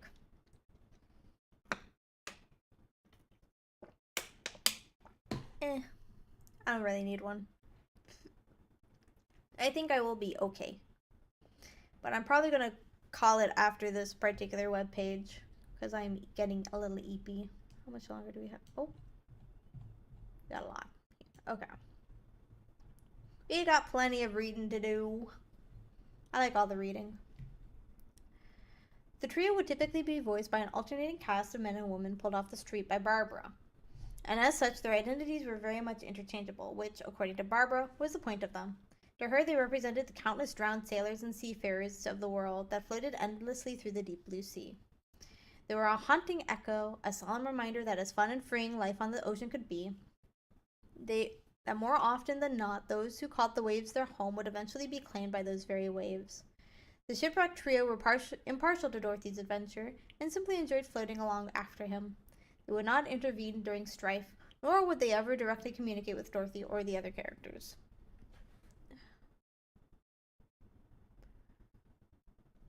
What is this doing here? Each time they would find whatever the cook had prepared was their new favorite meal. When she wasn't working in the kitchen, the cook would be out learning about the foods from other cultures and places. In the episodes where she would accompany Dorothy on his travels, they would often find themselves somewhere with food and ingredients the cook might not have ever considered before, or being taught a new way to cook something entirely different than she was accustomed to. These types of episodes would end with the cook excited to share her new culinary knowledge with her customers, and if any of them complained about the food being gross or smelling weird, they would probably be tossed out the door. During cooking segments, close-up shots would occasionally use the puppeteer's real hands for more control handling tricky objects. While the marionettes all had fully posable hands, they would have to be posed in between shots, or sometimes just a bit too finicky to perform certain tasks when it came to cooking. In addition to this, the cook's legs were able to be detached. During cooking scenes, her torso would rest on the set, and the puppeteer would solely control her head and arms. The cook had a... Oh, there's something hidden here. The cook was a way to teach viewers not to turn their nose up at food they never tried, or sneer at the ingredients and animals eaten in other cultures. In Barbara's travels, she'd find herself eating all sorts of things she hadn't otherwise known about, and in fact would go out of her way to try delicacies and dishes unique to wherever she had traveled. In one interview, she commented that she'd, quote, tried all sorts of meats now, alligator and reindeer and even kangaroo. They're all very delicious. I think those who say they're no good just must not be very good chefs. The cook was voiced by Wendy Stike, a woman who Barbara just happened to have a conversation with one day and liked her voice so much she presented the offer to voice cook right then and there. The two would, as much of the team working on the show, become very close friends that stayed in touch right up till the end of Barbara's life. Let's take a look at this. You want more of what will never be more. Go back to bed. Aww. Silverstein Stitching, the workshop behind the creation of the puppets, were tasked with bringing Barbara's novel illustrations to life. Many formats such as rod puppets and stop motion were considered before the choice was made to use primarily marionettes for the central cast of human characters. The puppets' bodies were carved out of wood and stood at around 20 inches tall, though the height of course depended on the character. Welcome back from the end. The marionettes were strung on wires and operated by puppeteers from a bridge that sat above the stage. There were many unique puppets made for the show, and the puppet builders and wranglers were given plenty of opportunities to experiment with different materials to decorate and dress them, something that led to Dorothy's signature yarn hair. What made these marionettes special from a technical standpoint was the electronic component that allowed their mouth movements and facial expressions to be controlled in time with pre-recorded dialogue, powered by a solenoid hidden in the puppet's head.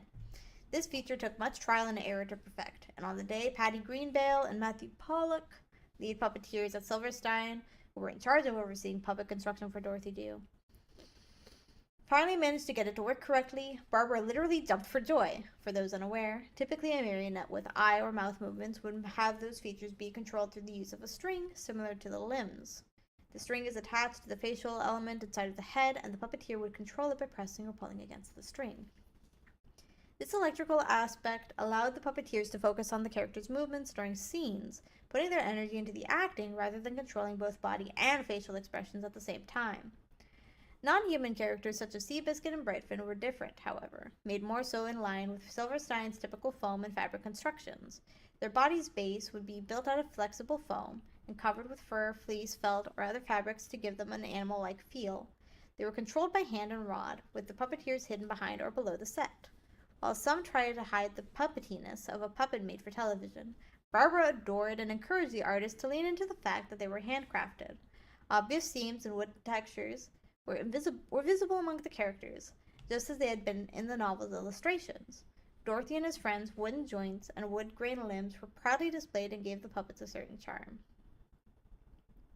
Oh, whoa, that's weird. I don't know if it's not popping up on your end, but these little bits are kind of distorting a little bit when I scroll. The historian often was not the sole source of information about the areas Dorothy visited. In fact, he often did not know much at all about these places. What made him even more interesting was that he asked the people living there for their history and would quietly write down their accounts and knowledge, only piping up to ask for clarification and deeper insight. As revealed in the book series, the historian was driven from his home country, a land set upon a giant book which claimed to hold the key to the true history of the world. It is not known what country this would be. Studying in their academics, he proposed a deviation from the true history of the world and was promptly exiled with a bounty on his head. Dorothy would rescue him and become good friends, after which they parted ways only to meet again and again as they explored the world. The historian was also voiced by Jared Pott, who would voice both characters up until his death from natural causes during season 6 of the show.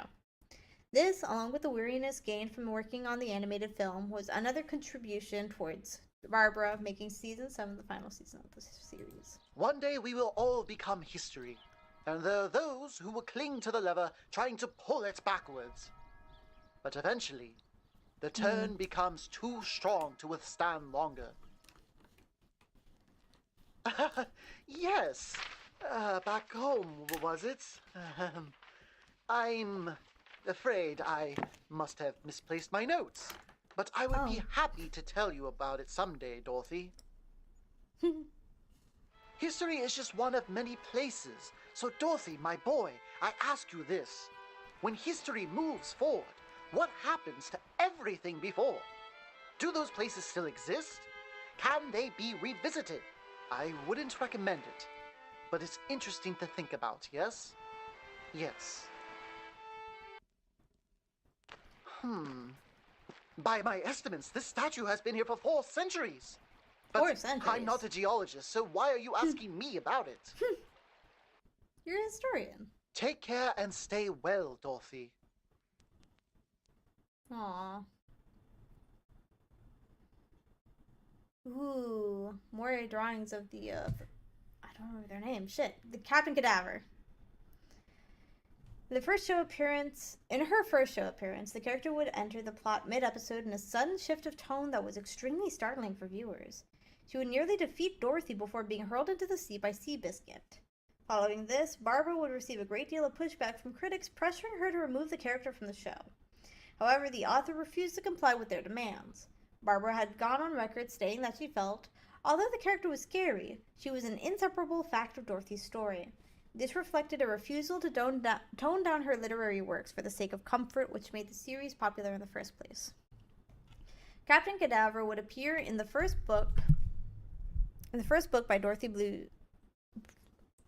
Captain Cadaver would appear in the first book of the Deep Blue series in pursuit of the historian, hoping to collect the bounty on his head.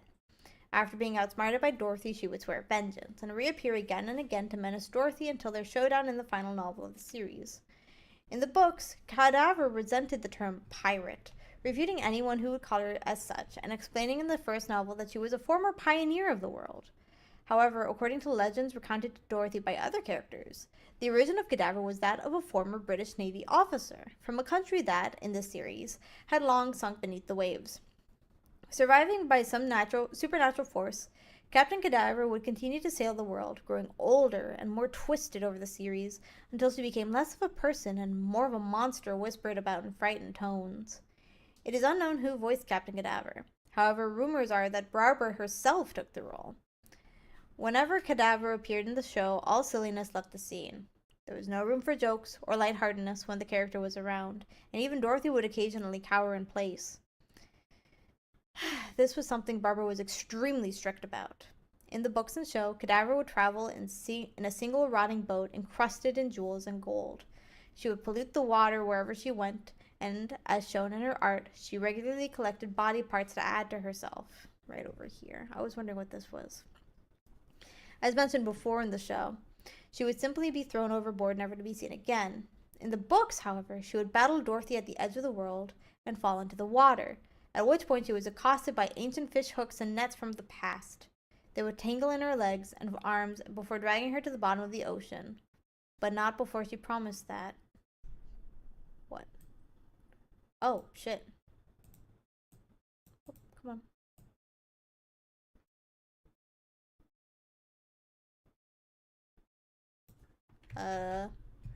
Guess we'll find out.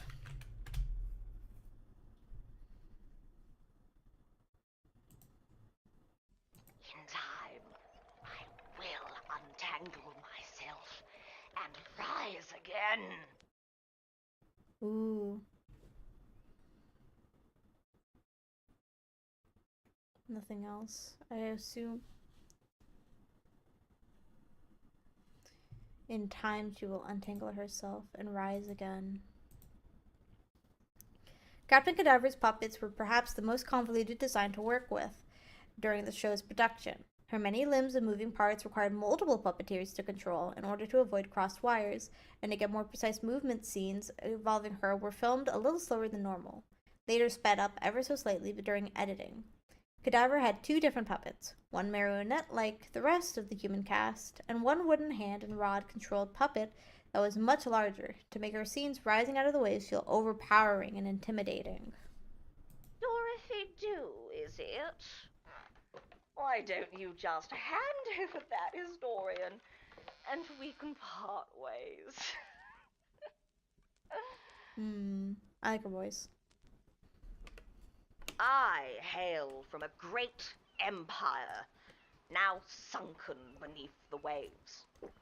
I am no pirate. I am a woman of the finer things. Ooh. I'll pursue you by boat and sail and hook and net across the deep blue until I sink a dagger in you, Dorothy Doo. I think I like her. I think I like her a lot. Though my country has fallen, I will dredge this boat through the earth for all time. And at the hour of peace, I will burst into the proceeding to slit the throats of all who dare speak the name of Hand in Hand. I will tear the flag of justice from the precipice of the world and wear it on my shoulders. The years of reconstruction tattering in the wind and laughing in the mouth of those who thought they could be more than the kind of creature that I am. My ship will pollute the water with the blood of many countries. And the blood will stretch vein like a root, like to every corner of the world, killing all in its wake. My hair is a golden sail that signals pestilence, and the disease brought on boots and dripped from bloody scabbards. When I kill a man, I dip my hat in his blood. Gives it such a wild and vibrant color. Wow, what a power move, honestly. Aren't we forgetting someone? We are forgetting someone, aren't we? Oh, another password. Why did you all wake me up? I don't get it. Wasn't it enough before?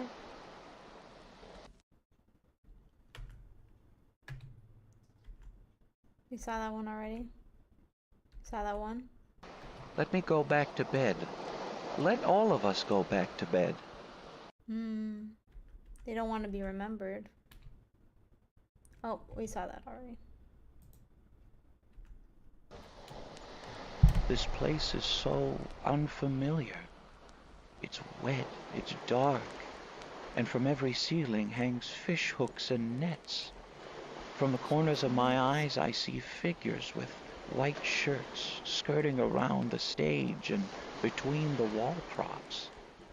I'm shivering, and I dread what has yet to begin again.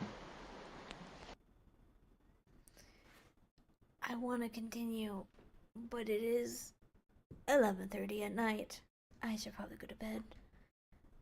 Ah! Ah! I want to see more. Oh, I'm intrigued. I'm entranced even. What is this? Hold on, before we go though. What is this called? Gray clouds. Do we know any place with gray clouds?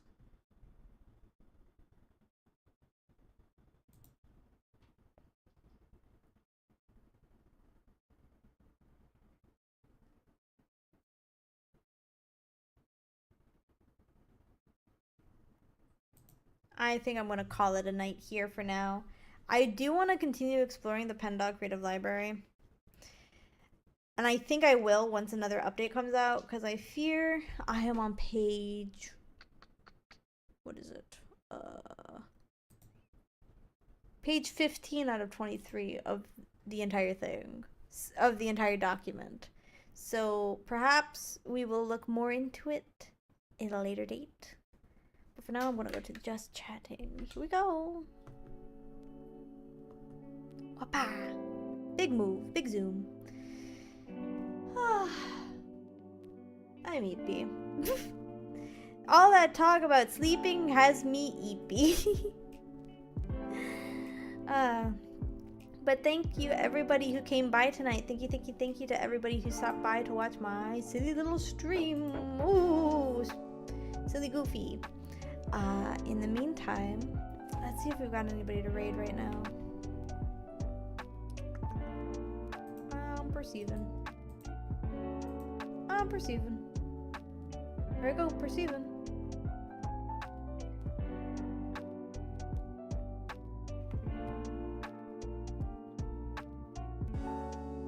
Ooh, actually, I do know who we're gonna raid. Let's see. What are you up to? My silly friend, my silly goofy friend, Chima Mary.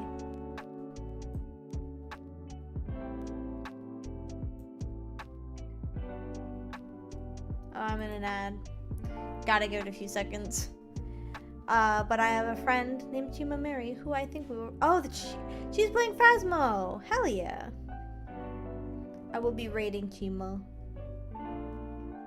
You do not get a say in this. Alright. Alright, thank you all so much for coming. Thank you so much for sticking around. Thank you for watching me read and go through all of the Pendog library that I wanted to tonight. I hope you all remember that you're loved and cared for. And if there's no one rooting in your corner for you, I am rooting for you. I'm at sea. I'm in the ocean. I'm drowning, but I'm rooting for you. I will see you all tomorrow? I don't even remember my own schedule at this point, but I believe it's tomorrow. Until then, I will be playing... Until then... Well, tomorrow we'll be playing End of Dream Barbecue, which I'm very excited for. So please stop by. In the meantime, I'll see you all tomorrow. Good night, everybody. Night, night, night, night, night, night, night, night.